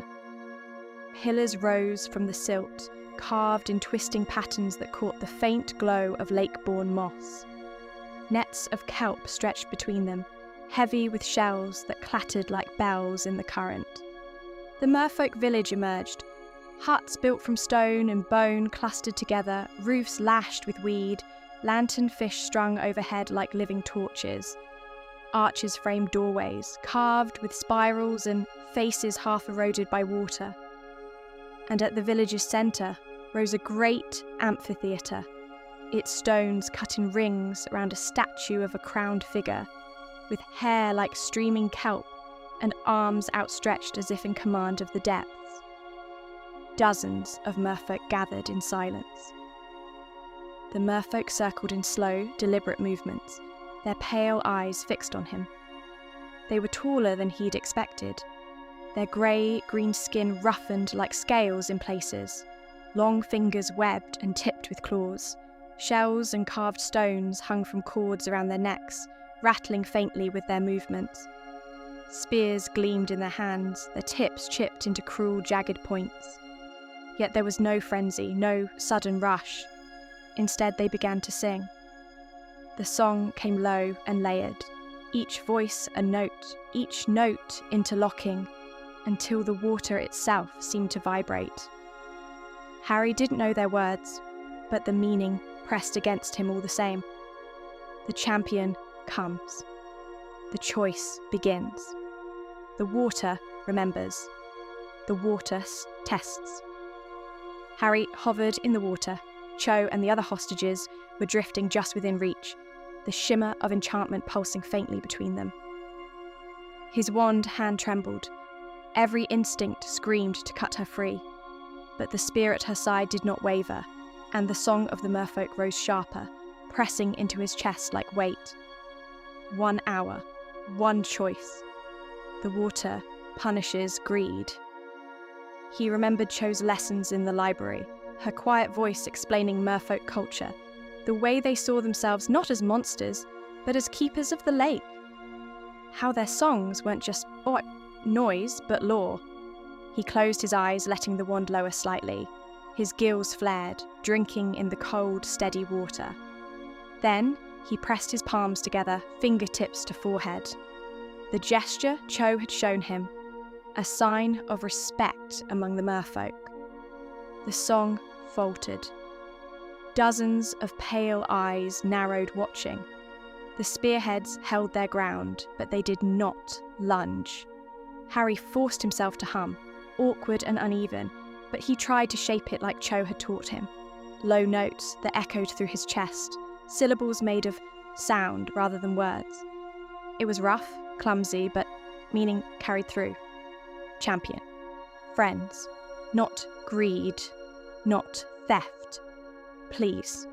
The amphitheatre seemed to hold its breath. The spear points wavered. Harry's low hum trembled through the water, clumsy but respectful, each note pushing against his ribs like stone. The merfolk ring remained, their spears glinting, their eyes pale and watchful. The enchantments around the hostages pulsed faintly, almost loosening. Movement flickered at the edge of his vision. Cedric. He had drifted closer to Hannah Abbott, face calm, wand moving in small, precise arcs. The water shimmered faintly around him. Not light, but distortion, like heat rising off stone. Delusion magic. To the merfolk, Cedric's strokes would look like idle drifting, no more threatening than a fish. Harry fought to keep his hum steady as Cedric gently severed the enchantment binding Hannah. Her body drifted free, and with a careful tug, Cedric pulled her close, cloaking her in his charm until she seemed to vanish into the gloom. The merfolk did not stir. Harry's chest loosened. Cedric had come prepared. Then the water shook. A massive white shape surged into the amphitheatre, a great shark, jaws yawning wide. Merfolk shrieked, their song shattering into chaos, spears flashing. The shark lunged, its teeth sinking into the glowing rope that bound Hermione. With a single wrench, the magic snapped, and Hermione drifted free. The shark's eye, human, dark, glinting, flicked toward Harry. Crumb! The merfolk howled, their song a violent thrum that rattled Harry's bones. Spears jabbed the water, churning silt. Harry's hum faltered as panic surged in him. Cho and Fred still floated bound, and now the Guardians were enraged. Invaders. Thieves. This is ours. The voices pressed into his mind. A storm of fury. Harry spread his arms, shaking his head, trying to push calm into his hum. Not thieves, he mouthed, though the words tumbled into bubbles. Not enemies. The song only grew harsher, layered with pain and memory. Images crashed against him, of wizards hurling fire into the water, of nets dragging merchildren to the surface, of villages raided when the merfolk refused to yield treasures from the lake. The history burned through their voices. We remember. We remember the fires, the nets, the taking. Always taking. Wizards speak of respect, but they steal, they poison, they vanish with what is ours. The water remembers. The water does not forgive. Harry's chest tightened. This wasn't just a test. It was centuries of mistrust bearing down on him. He shook his head, forcing the hum louder, steadier, though his throat ached with the strain. He pressed his palm to his chest, then to his forehead, the gesture Cho had taught him. Respect, plea, truth. The song pressed harder, demanding, "And you, land champion, why should you be different?" Harry's lungs burned. He thought of Cho, of Fred, of the task above, but what came out wasn't about the tournament at all. "Because I've listened," he tried to say through the hum, through the bubbles that carried only fragments of words. "Because I heard her voice." The merfolk stilled. Harry's heart pounded. He gestured to the water around him, to the currents, to the memory that had nearly killed him moments before. "My mother, Lily, she spoke here once, laughed here once, and the lake remembered." You remembered. The spears wavered. The song softened, shifting, weaving into something mournful. Harry caught fragments. "Yes, we remember her, the red-haired one. She left flowers at the shore. She spoke with us, never fearing, never mocking. She gave, though others only took." Harry's throat burned. He bowed his head, hum steady, palms pressed again to his forehead. "Then let me keep faith. Let me bring them back. For her." For a long moment, silence pressed heavily. Then the merfolk lowered their spears. The enchantments flickered and broke. Cho drifted free, hair billowing like ink. Fred too, arms unfolding as though finally, even unconscious, he surrendered. The song shifted one last time, its weight rolling off Harry's chest like a tide. "Go, land champion! You are not as they were. The lake remembers. The lake forgives." Harry's arms ached, Cho drifting against one side of him, Fred heavy against the other. His legs kicked, but the weight dragged him, and the lake seemed determined to keep them. Cedric was already rising with Hannah, Crumb's shark shape cutting through the water with Hermione in tow. But Harry could feel the drag, the distance, the current trying to claim him. He closed his eyes and remembered Moody's voice from weeks before. Water is not only to drown. Water can be shaped, pushed, bent. The strongest fighters don't let the elements master them. They master the elements. The memory sent a chill down his spine, but his grip on Cho and Fred tightened. He raised his wand, his lungs burning, his gills flaring wide. With every scrap of focus he had left, he carved the spell into the water. Aqua ascendio. The lake shuddered. For a heartbeat, nothing happened. Then, the water itself bent beneath him, a column surging upward like a living current. It caught him, Cho and Fred, lifting them as though the lake itself had turned into a rising wave. His body shot upward, hair streaming, and wand vibrating in his grip from the force of the spell. The darkness peeled back. Light fractured across the surface. He broke through with an explosion of spray, gasping as air filled his lungs again. The lake was suddenly alive with noise. Cedric was already at the platform, Hannah safe in his arms. Crumb had returned to his human form and was half hauling, half steadying Hermione, who blinked at the sunlight in disorientation. Both had made it back minutes before, and everyone had been waiting for Harry. Fred splashed away toward the shore where Fleur stood pale and tight-lipped. She dove waist-deep into the water to grab him, clutching his shoulders and blurting apologies in rapid French and English.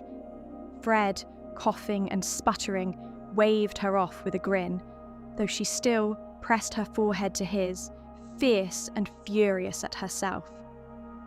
Harry barely noticed. Cho's arms had wound around his shoulders the moment they broke the surface, holding him up as they bobbed together in the icy water. Relief poured from her in every shivering breath. Harry tried to answer with a smile, but his body betrayed him. The gillyweed's effect wore off all at once, and the freezing lake hit him like knives. His face contorted with shock, and he shook so violently his teeth clattered. Cho laughed, the sound bright and bubbling like the water around them. "You must be freezing now that the gillyweed wore off, huh?" Harry let out a wild, helpless laugh through his shivering. "Yeah," was all he managed before his breath caught again. Cho's smile softened. She leaned closer, searching his eyes. "Let me try to help." Before he could answer, she pulled him against her, closing the gap between them. Her lips pressed to his, and the cold seemed to vanish, warmth flooding through his chest, so sudden and sharp it was almost dizzying.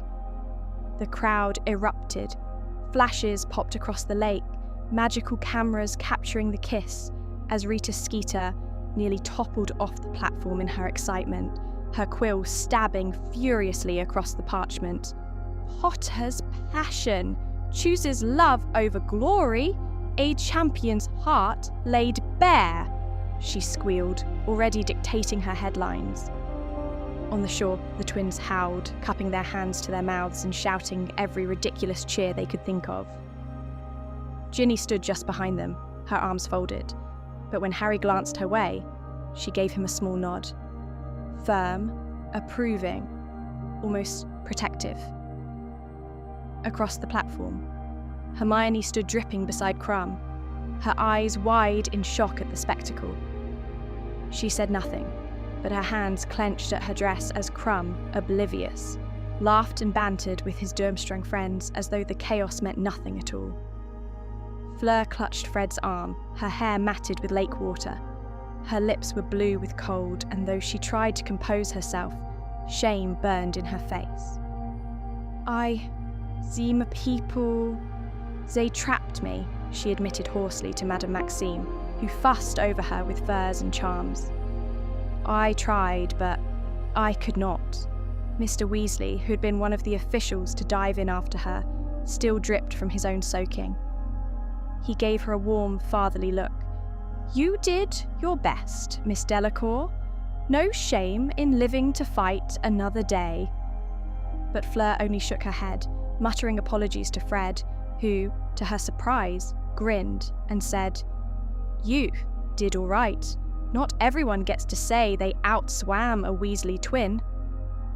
Harry stood at the edge of the platform, hands folded loosely in front of him, eyes fixed not on Harry, but on the lake itself. The dark surface rippled faintly, then smoothed. For a heartbeat, Harry had the strangest sensation that the lake was watching him leave. Then Pomfrey's hands were on his ribs, firm and practiced. "Hold still!" she snapped. Harry hissed as she pressed just beneath his left shoulder. A dull ache flared, deeper than muscle, as if the water itself had leaned too hard on him.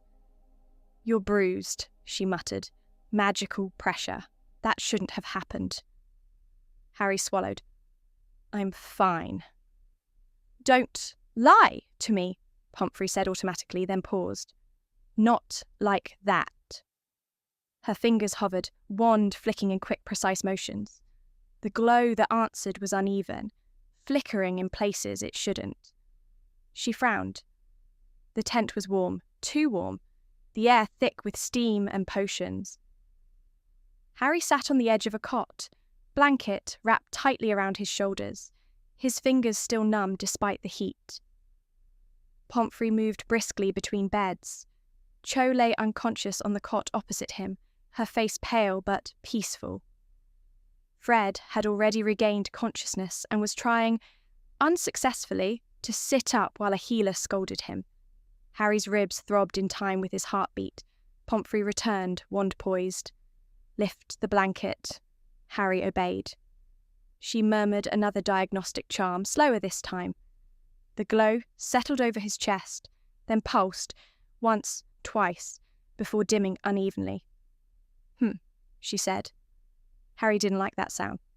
"What?" "Residual compression," Pomfrey said. "Like you were caught in a current that didn't behave properly." Harry said nothing. "The gill charm should have dissipated cleanly," she continued half to herself. "Instead, it resisted, as though your magic didn't want to let go." Harry flexed his fingers. They felt too sensitive, every sensation too sharp. "Am I—" He stopped, tried again. "Is that dangerous?" Pomfrey's mouth tightened. "Not immediately." That didn't help. She pressed a vial into his hand. "Drink." The potion burned on the way down, warmth spreading through his chest, easing the ache just enough to take the edge off. Not healing. Stabilizing. "Rest," Pomfrey said firmly. "No heroics, no walking about, and absolutely no—" Her voice faltered as she glanced past him. Harry followed her gaze. Dumbledore stood just inside the tent, hands clasped behind his back. He met Pomfrey's eyes, and something silent passed between them. "The lake," Dumbledore said gently. "Did it resist?" Pomfrey hesitated. "Yes," she said at last. "It did." Dumbledore nodded once. "No surprise, no alarm, only thought." "Thank you," he said. "Please, continue." He turned to leave, then paused beside Harry's cot. For a moment, he said nothing. "The Black Lake does not often object to being shaped," Dumbledore said quietly. "It prefers accommodation." Harry looked up at him, heart thudding. "Sir?"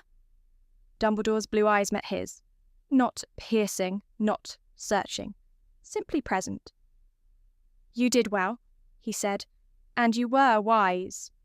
Then softer. "But wisdom often leaves traces." Before Harry could ask what that meant, Dumbledore straightened and swept from the tent, his robes whispering against the canvas. Across the aisle, another presence lingered. Moody. He leaned on his cane, magical eye whirring softly as it fixed on Harry with unsettling intensity. His scarred mouth twitched. Not quite a smile. "Hesitated," Moody said, voice low. "That'll cost you." Harry's jaw tightened. Moody's eye clicked once, approving. "Good. You lived anyway." After a while, Harry exited the tent. He sat, wrapped in blankets near the edge of the platform. Cho awake now but groggy, Fred loudly complaining about missed applause. The wind cut across the lake, snapping banners and carrying the judges' voices away in fragments. Bagman clapped his gloved hands, demanding attention. Yes, yes, to the scores! First, our victor, Cedric Diggory of Hogwarts, who returned first with Hannah Abbott, having shown skill, resourcefulness, and, might I say, a most impressive bit of subtlety with the merfolk. The stands roared, Hufflepuff banners thrashing wildly, as Cedric gave a modest bow, Hannah still at his side. Second, Bagman continued, a tie, Victor Crumb of Durmstrang, who braved the depths in most, shall we say, toothy form. The crowd laughed nervously, some still wide-eyed at the memory of the shark. And Harry Potter of Hogwarts, who not only returned his hostage but showed unusual moral fibre in attempting to save more than one. The judges felt his actions warranted special consideration. The crowd erupted, Gryffindor and Ravenclaw voices deafening in their cheers. Ron and the twins howled themselves hoarse, Ginny whistled through her fingers, and Rita Skeeter shrieked with delight as her quill scribbled headlines faster than her mouth could dictate. Karkaroff scowled openly, muttering darkly about favouritism, while Maxime lifted her chin in quiet pride. Percy tried to look neutral as he jotted scores, but his quill scratched so furiously it nearly tore the parchment. Finally, Bagman spread his arms wide. And last, Fleur Delacour of Beauxbatons, who, unfortunately, fell afoul of a merfolk trap. Though her effort was valiant, she did not succeed in retrieving her hostage. Still, applause, ladies and gentlemen. Polite clapping rippled, though Fred stamped loudly in her defence until the Hufflepuffs drowned him out with Cedric's name. Fleur flushed deeper, but she lifted her chin, accepting her score with dignity. And then, "Excellent work, all of you!" The voice was thin, rasping, but firm. Everyone turned. Barty, Crouch Senior, stood stiffly among the officials, his plum cloak wrapped tight, but his face looked ghostly pale. His eyes were sunken, his movements rigid, as though every step cost him dearly. Still, he forced a smile, his lips twitching. "You have each represented your schools with courage," he said, though his words were faint, his voice cracking. "It does my heart good to see such spirit among the youth of our world." His gaze lingered on Harry a fraction longer than the others, particularly those who show moral judgment, even under trial. Harry's chest tightened. He thought of the merfolk's song, the voices in the water, his mother's echo. He nodded once, unsure what else to do. Crouch swayed slightly, and Percy hurried to his side, murmuring nervously. But the old man waved him off. No, I am well. A touch of fatigue, nothing more." The minister frowned, muttering into Maxime's ear. Karkaroff watched with narrow suspicion, and Dumbledore, standing a little apart, steepled his fingers and observed, his expression unreadable. Bagman, oblivious or pretending to be, boomed once more.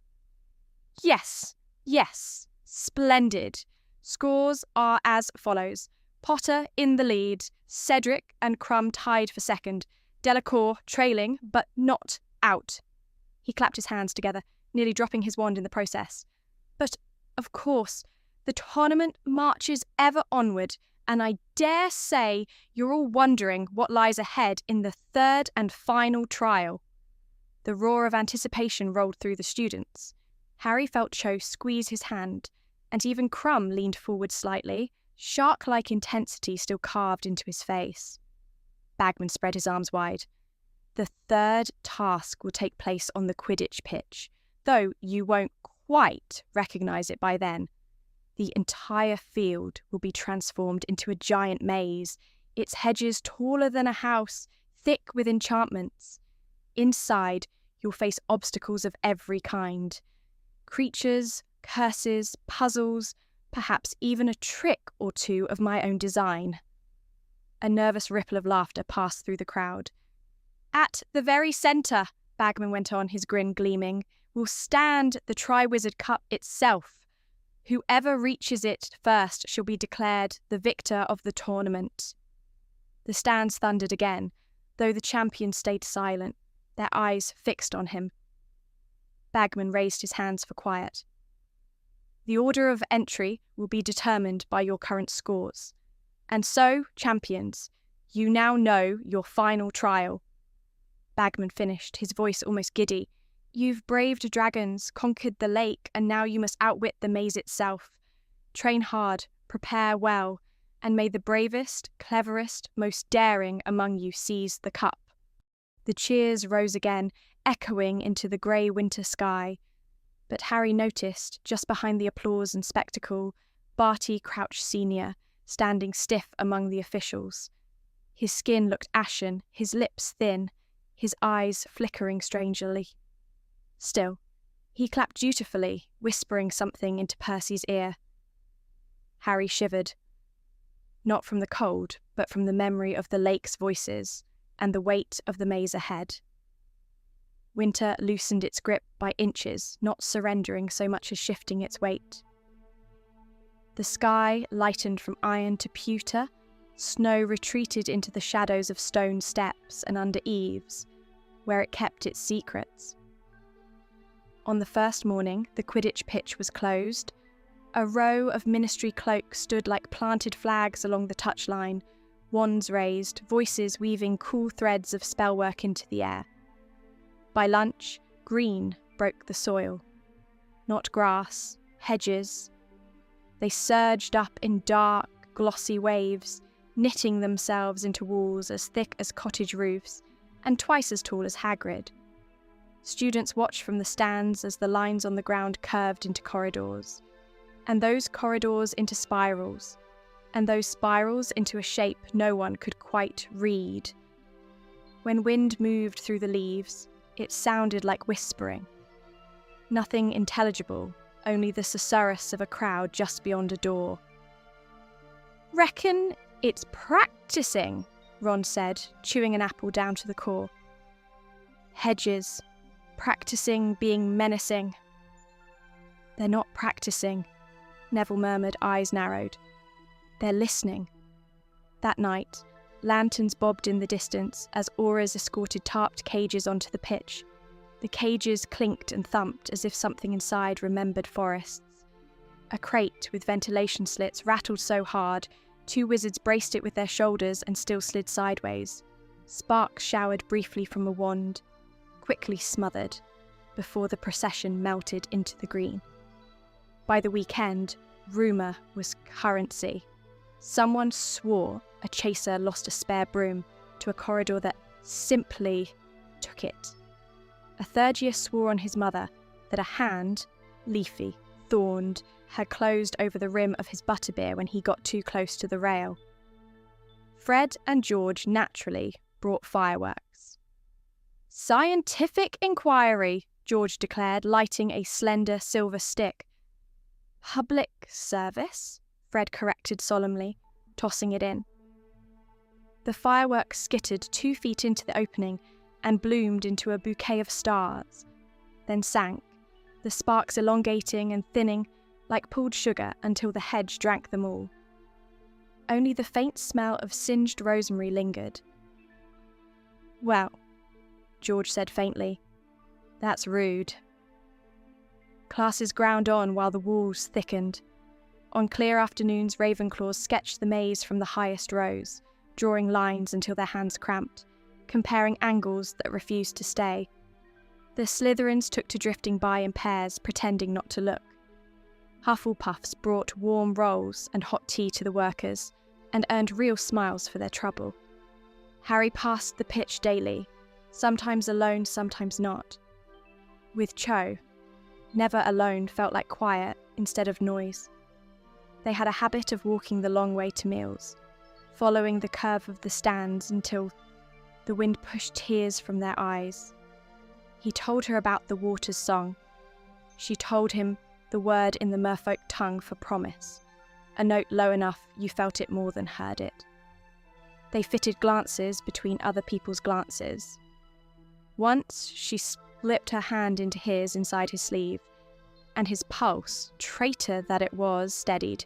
"You're doing it again," she said one evening, when the maze threw a shadow the length of the pitch, and the leaves shivered without wind, her voice was soft, counting exits. "Habit," he said, and tried to make it a joke. "Mad Eye would give me a sticker." Cho's mouth tipped like a smile that had read a sad book. "Let him keep his stickers. You keep your head." She squeezed his fingers once and nodded toward the field. "Look how it hums when they feed it charms. It's not just walls. It's an instrument." He listened. She was right. Ministry teams stood at fixed points and cast in sequence. Each spell sank into the hedge, and the whole shape gave a low, satisfied throng, like a harp tuned 2 rooms away. It made the hair along his arms lift. 2 weeks in, Percy began carrying a clipboard permanently and speaking in the third person about Mr. Crouch's directives. He stationed himself at the access gate to deny entry with the solemnity of a castle portcullis. "No exceptions," he said to anyone who would listen. "Security concerns. The third task demands rigour." He said rigour like it tasted of Parliament. Hagrid paused beside Harry and Ron at the rail one dusk, his beard rimed with frost, his eyes on the hedge. "Never seen growing like that," he muttered. "It's not just his magic, it's purpose." He thumped the rail gently, as though checking a beast's flank. "Mind yourself in there. Walls that think don't like being told where they end." By the 3rd week, the corridors could no longer be seen end to end. The maze swallowed its own vistas. The centre, if there was one, hid. The air above the pitch shimmered faintly now, as if sunlight bent to a curve you couldn't see. Sometimes at night, Harry woke with the solid certainty that something outside was breathing, a long, leafy inhalation before the castle settled, and the feeling passed. Small life threaded its way through all of it. Hermione, coming out of arithmancy with red fingers and ink on her sleeve, looked at the pitch and didn't speak, which was new. Ginny learned to read the wind along the stands and led them to pockets where the cold fell away and you could talk like you weren't shouting over winter. Ron invented a chant for absolutely nothing and taught it to the 4th years, who deployed it at breakfast for toast, at lunch for soup, at dinner for pudding. Neville kept a notebook and wrote down Latin names no one asked him to say aloud, but which, when he did, made the world feel briefly organised. And sometimes, when evening braided itself around the towers and the western sky burned and went out, Harry and Cho stayed at the rail after everyone left. The maze breathed, the castle glowed, the lake, far off, wore its own patient face. They leaned shoulder to shoulder and were quiet in the way you are when something larger than you is thinking nearby. "Do you ever feel like it's listening for your name?" Harry asked once. Cho considered. "I think it's listening for the truth you bring," she said, "and whether you believe it." He looked at her instead of the hedge then, and for a few heartbeats, the world was smaller and kinder than all its corridors. On the last day of the month, the hedges rose higher than the highest banner pole, and the entrances were sealed with a sound like a door closing 3 rooms away. A pale dome of wardlight trembled into being over the pitch, barely there, then vanished. Teachers started walking in pairs after dark. The rumour market changed currency. No one traded in jokes anymore. Harry woke the next morning with the taste of green and earth at the back of his throat, and a dream already fraying. He couldn't remember the paths. He could remember a voice, not his mother's this time, but not a stranger's either, calling from somewhere that was always the next turn. The maze had arrived. The school adjusted around it the way a tree leans when a new wall goes up. Slowly, inevitably, and with rings you can count later. Harry's sleep had grown restless since the maze began to breathe. At first, he blamed the wind that pushed through the cracks of Gryffindor Tower, the whisper of hedges that never seemed far away. But soon, the dreams came, curling around him with a grip he couldn't shrug off. He saw a man pacing in endless circles, his cloak torn, his face grey as parchment. The man's lips moved constantly, words dripping like a broken tap. Too late, must be done. He waits. He waits. His eyes, wild and glassy, locked on Harry once before the dream collapsed into leaves. Behind him stretched corridors without end, their walls humming with that same low thrum he heard when the Ministry fed magic into the maze. Harry woke clammy, the taste of earth in his mouth. The third night in a row, he found himself outside Dumbledore's office, blurting everything before he could lose his nerve. Dumbledore listened without interruption, his hands steepled, eyes fixed on Harry in that way that made him feel both watched and shielded. When Harry finished, breathless, the headmaster only inclined his head. "I believe," Dumbledore said gently, "it is time you saw something. Knowledge, however heavy, is lighter than ignorance." He guided Harry to the stone basin carved with runes. The pensive. The silvery surface rippled, pulling Harry into a rush of memory not his own. He landed in a stone chamber, lined with witches and wizards. Shackled figures sat in chairs, chains biting into their wrists. First came Karkaroff, his voice oiled with desperation as he flung names to the Wizengamot like crumbs to circling gulls. His eyes slid across Harry, though the boy knew the man couldn't see him. Then, the room darkened with another trial. Bartemius, Crouch Jr., dragged in screaming, denying with a boy's cracked voice. His father, gaunt and cold, pronounced sentences with ice in every word. Harry felt the boy's shrieks claw into his bones, as if they'd been waiting years to find new ears. Finally, Bagman appeared, younger and swaggering, accused of dealings that might have brushed too close to the dark. He grinned through it, charming even his accusers, his smile glib where the others were broken. Harry blinked back into Dumbledore's office, knees weak. The silver basin rippled faintly, as if nothing had happened, as if it hadn't just dragged him through screams and chains. He braced both hands on the desk. "Sir, what was that? Why, show me that." Dumbledore studied him for a long moment, blue eyes narrowed behind his half-moon spectacles. The candlelight flickered across the lines in his face, and for once Harry thought he looked tired. Really tired. "You are old enough now to see that the lines between dark and light are not always drawn cleanly," Dumbledore said quietly. "What you witnessed were moments when fear made men choose. Some chose to save themselves by condemning others. Some chose loyalty even as it destroyed them.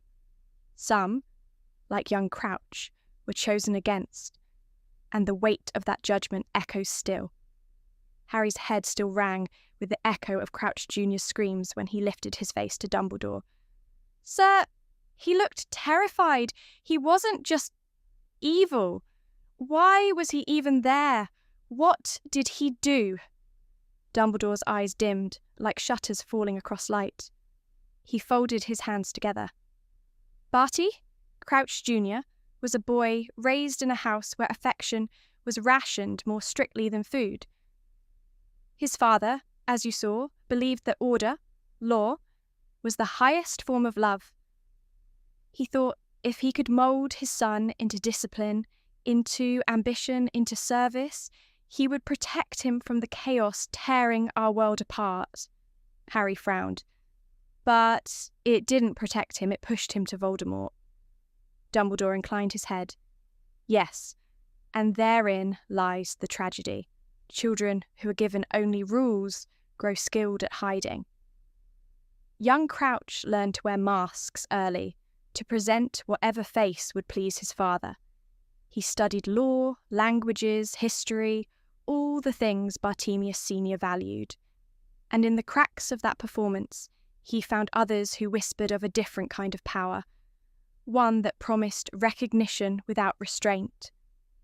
The Death Eaters offered him something his father never did, belonging, twisted though it was. Harry thought of the boy's pale face, the way his voice had broken when he begged. But he was so young. Couldn't his father have forgiven him? Guided him? Perhaps, Dumbledore said softly. For Bartemius Crouch was a man who did not bend. In his view, bending was the same as breaking. So when his son was accused, truthfully or not, Crouch condemned him with the same severity he reserved for strangers. He believed justice demanded no favoritism, not even for blood. Harry's hands curled into fists. He sent his own son to Azkaban. Yes, Dumbledore said, and his voice carried no triumph, only sorrow. He sent him there, believing it would prove his integrity. But Azkaban is not a place where boys learn remorse. It is a place where they learn to hate their jailers, hate their betrayers, and above all, hate themselves until there is nothing left but the desire to be someone else's tool. Harry's stomach turned cold. So Voldemort found him there. Or perhaps Voldemort found him long before, Dumbledore murmured. The Dark Lord has always had a talent for seeing fractures in the soul and widening them. Barty Crouch Jr. was not born a monster, Harry. He was a frightened child who grew into one, fashioned by fear, resentment, and the absence of love. Harry stared into the Pensive's dim surface. So, it's not just about good and bad. It's about what people need and what they never get. Precisely, Dumbledore said. That is why we must resist not only cruelty, but neglect. Evil thrives in both. He fixed Harry with a look that was sharp but kind. Remember that. It may matter more than you think. Harry sat down heavily, his fists knotted in his robes. And Bagman, he laughed through the whole thing, like it was nothing. A ghost of a smile tugged at Dumbledore's mouth. Some men believe charm will carry them further than conscience. Ludo Bagman has always been one of those. The Wizengamot was divided on him then, as it is on many still. Harry shook his head. It's like everyone's rotten. How am I supposed to know who to trust if even the Ministry... Dumbledore leaned forward. His voice dropped, almost conspiratorial. That is the question every generation must answer anew. There is no ledger that tells you who is worthy of trust, no spell that guarantees loyalty. There is only what you learn of people, their choices, their silences, their sacrifices. He paused. And sometimes you must decide quickly, with no certainty at all. Harry looked up, the words burning in his chest. I'm in a tournament where people expect me to die, with a Ministry crawling all over Hogwarts, and I don't even know who's on my side. For a moment, something flickered in Dumbledore's gaze, a flash of pain or maybe guilt. Then it was gone, replaced by the usual calm. The Prophet landed with a slap on the Gryffindor table at breakfast. The great hall buzzed with laughter, whispers, and a few sharp gasps. Ron snatched the paper before it slid into the eggs. Oh, you've got to be kidding! He skimmed the front page, his ears going red. Rita's done it again. Harry took it from him, his stomach sinking. Across the top, Skeeter's byline sparkled above a headline that screamed, Half-Giant at Hogwarts, Dumbledore's dangerous secret. Underneath was a large moving photograph of Hagrid, looming over first years in care of magical creatures, his broad grin frozen into something that looked menacing when paired with Rita's venomous words.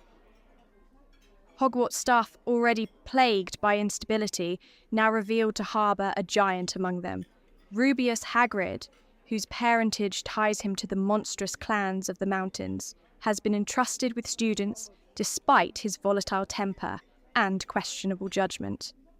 Harry's jaw clenched. He skimmed further down, bile rising. Witnesses describe him as clumsy, reckless, fond of dangerous beasts, traits surely inherited from his giant kin. One must ask, how long before a Hogwarts tragedy is not an accident, but a natural consequence of trusting blood that runs too close to savagery?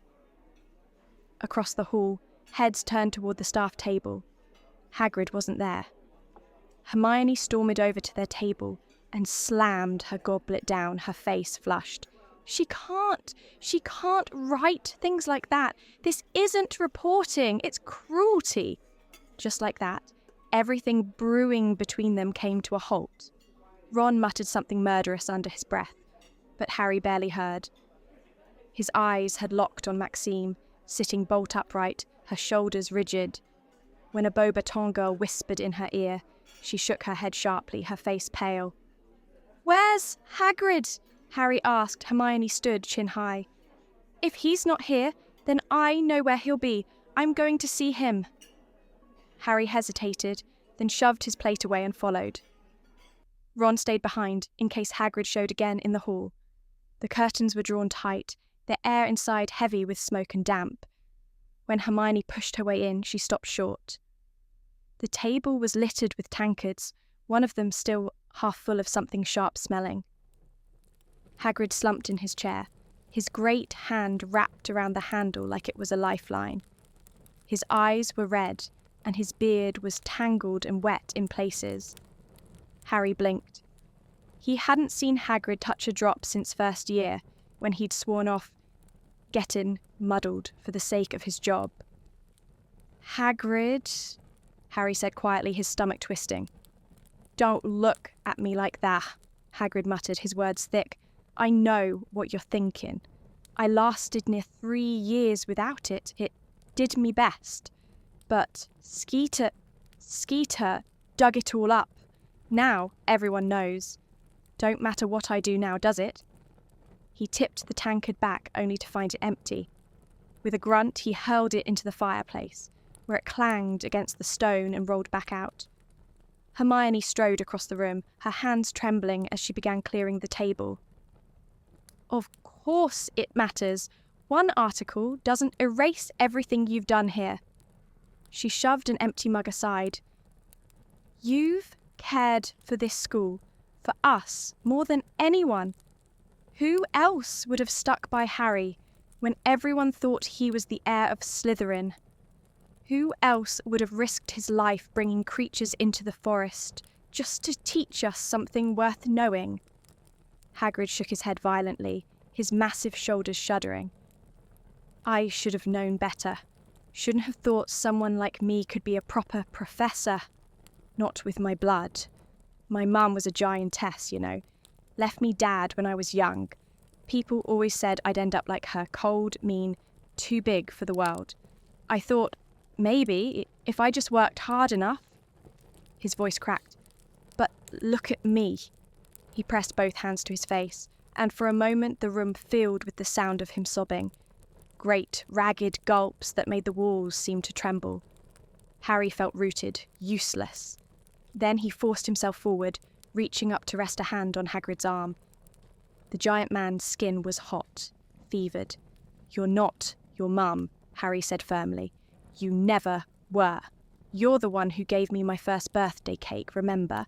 You're the one who stuck up for me when no one else did. Giants don't do that. You did." Hermione was already bustling, pulling the last bottle off the shelf and setting it down out of reach. She set a kettle on the stove, her eyes bright with tears. "You need tea, not this poison. And you need friends who will remind you that Skeeter doesn't get to decide who you are." Hagrid tried to laugh, but it came out broken. "2 little students taking care of me, eh? Should be the other way round." "That's what friends do," Hermione said gently, pressing a steaming mug of tea into his huge hands. "Sometimes you lean on us, just like we've leaned on you." Hagrid sniffled hard, tears still dripping into his beard. He clutched the mug as if it might steady him. "Thank yes," he mumbled, "both of ye. Don't know what I'd do without ye." Harry sat down heavily on the bench opposite, watching Hagrid take a shaky sip. The fire crackled, the last tankard still glinting where it had rolled against the hearth. The smell of alcohol lingered, sharp and bitter, but the worst of the storm had passed. Hermione leaned close to Harry as Hagrid rubbed his eyes with the back of his hand. She whispered, "This is why we can't let Skeeter keep doing this. She's not just writing lies, she's breaking people." Harry nodded, jaw set. He thought of Hagrid's sobs, of Maxim's denial, of Crouch's hollow eyes in his dreams. "Then we'll stop her," he whispered back. The fire had burned low, crackling embers, the only sound in the cabin. Hagrid's mug of tea sat cooling between his hands, but his eyes were still damp, and his shoulders hadn't quite lifted. Hermione leaned forward, her voice gentler now. "Hagrid, maybe some fresh air would help. Sitting here, brooding over Skeeter, it'll only make you feel worse." Harry nodded. "Come on, Hagrid. A walk will do us all good. It's clear tonight. You can see the stars." For a moment, Hagrid didn't move. Then, with a sigh that seemed to come from the soles of his boots, he heaved himself up. "All right, just as a bit. Don't reckon the air'll chase Skeeter's ink away, but can't hurt." They stepped into the night, the cold hitting them sharp and clean. The castle loomed golden in the distance, the windows glowing like watchful eyes. Frost slicked the grass, crunching under their feet as they walked toward the edge of the forest.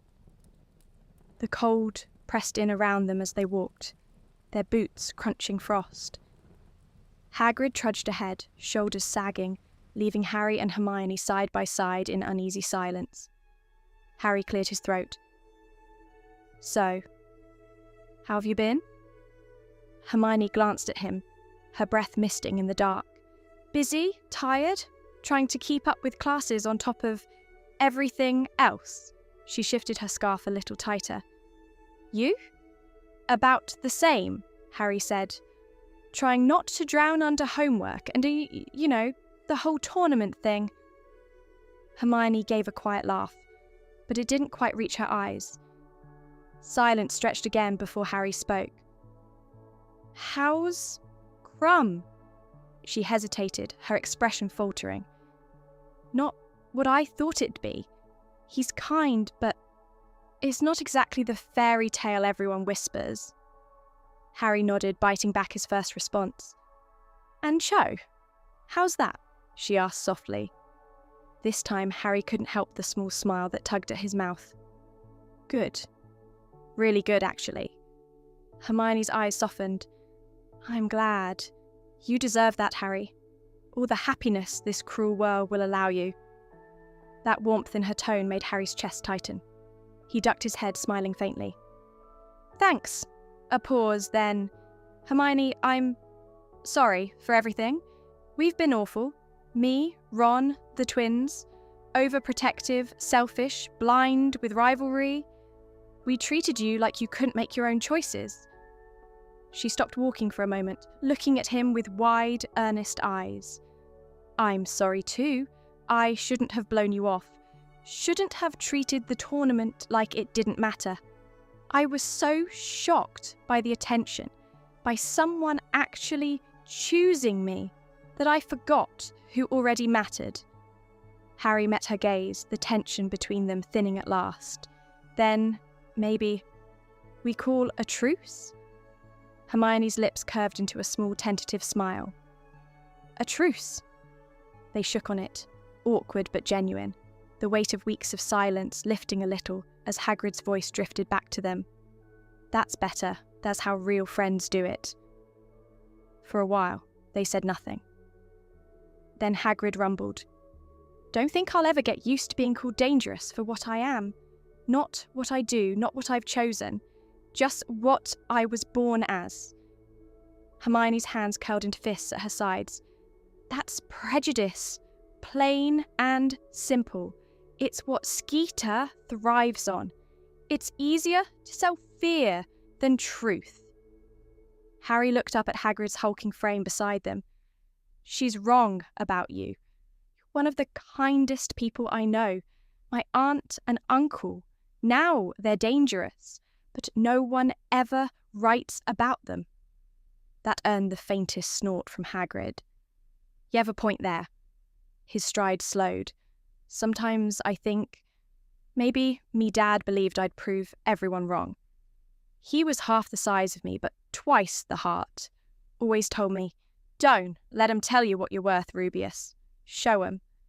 Wish he was still round to see I tried. Hermione's voice was soft. He'd be proud.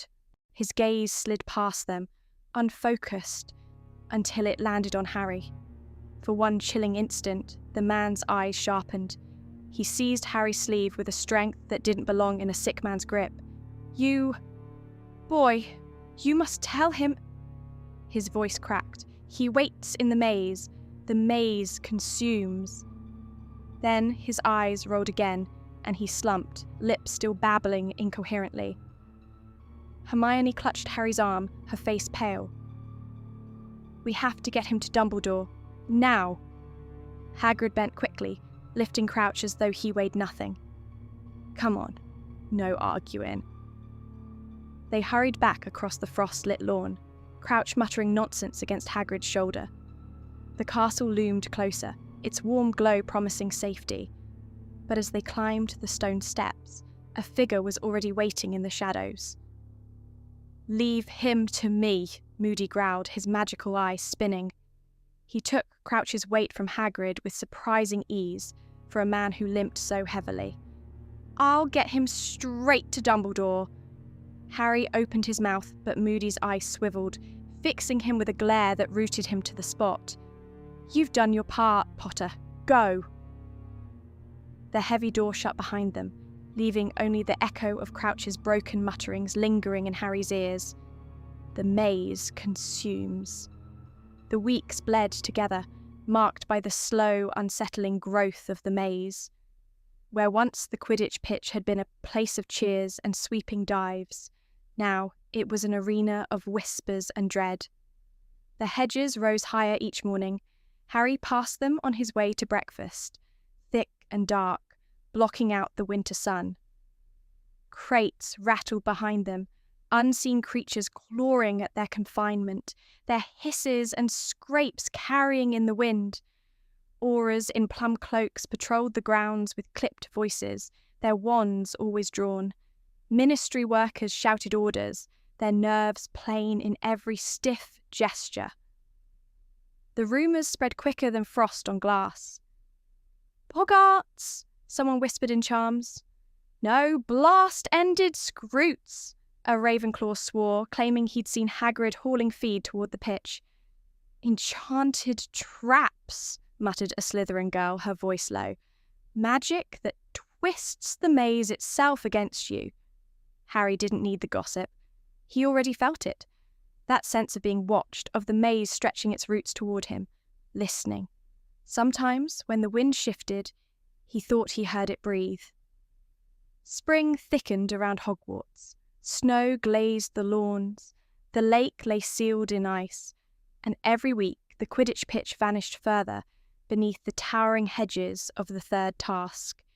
They loomed higher than rooftops now, their shadows cutting long and strange in the low light. Crates rattled inside with unseen beasts, their claws scraping, their hisses carrying into the stands. Aurors patrolled the grounds with tight grips on their wands, and ministry workers stalked about like ants, weaving spells into the hedge walls that hummed with energy. Students whispered constantly, Boggarts, loads of them. No, Scroots. I heard Hagrid feeding them. I bet the hedges themselves will move. Trap you until you starve. Harry didn't need rumours to feel the maze watching. Sometimes the wind seemed to shiver through its walls, like breath, as though it was alive and listening. Defense against the dark arts became something else entirely. "Potter! Again!" Moody barked, blasting another curse across the room. Harry barely had time to roll out of the way, his classmates diving for cover behind desks. Moody didn't let up. Every shield charm, every counter curse, every spell Harry knew was dragged out and tested. When Harry faltered, Moody was already shouting the next command. When he held his ground, Moody barked for more, faster, stronger. By the time class ended, Harry was shaking, his robes scorched at the sleeve, his classmates staring as though they'd witnessed a duel. Ron muttered as they trudged out. "Is it just me? Or is Moody basically giving you private lessons in front of everyone?" Harry frowned, rubbing his sore arm. "He says I need it. That the tournament's different for me." "Convenient, that," Ron said darkly. Hermione, walking alongside them, gave Harry a quick glance. "Ron has a point. Moody's brilliant, but he's over the edge. Sometimes I think he forgets you're still a student, not an aura in training." Harry opened his mouth to argue, but Hermione's tone wasn't sharp. It was concerning. And Ron wasn't smirking either. He looked genuinely unsettled. For the first time in weeks, it felt like they weren't on opposite sides, but back on the same one. The three of them fell into step together, not speaking for a while, but the silence between them was different. Less strained, more familiar. The moment didn't last long, because on their way to potions, Snape loomed behind them. "Potter." Harry froze. Snape stepped into the light, eyes glinting like oil in a firelight. His voice was soft, dangerous. "What a curious little thief you've become." Harry's mouth went dry. I don't know what you mean." "Don't you?" Snape advanced, each step deliberate. "Certain stores of mine have been disturbed. Boomslang skin, bicorn horn, lacewing flies." Harry's heart slowed with relief. He had taken his potion early in term and had Neville steal the gillyweed, but not any of that. From what it sounded like, those were ingredients to a polyjuice potion. His face went condescendingly concerned.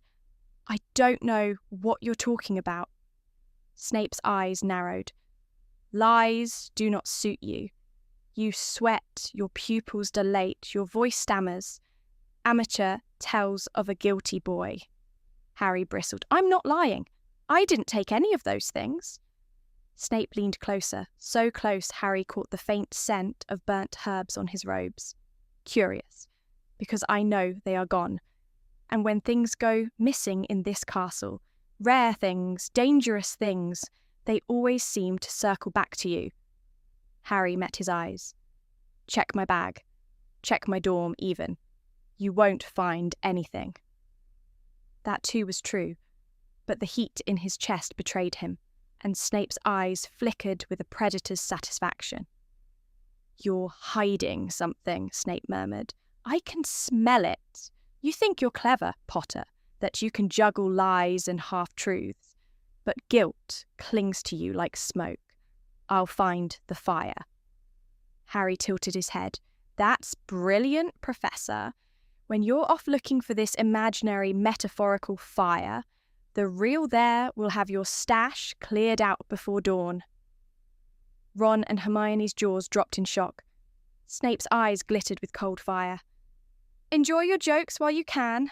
Sooner or later, the truth crawls out of its hiding place, and when it does—" He leaned close, his breath icy against Harry's ear. "I'll be waiting." He swept past, his robes whispering like smoke, leaving Harry rigid in the dark corridor. He hadn't stolen what Snape thought, but he had stolen, and somehow Snape had sniffed it out all the same.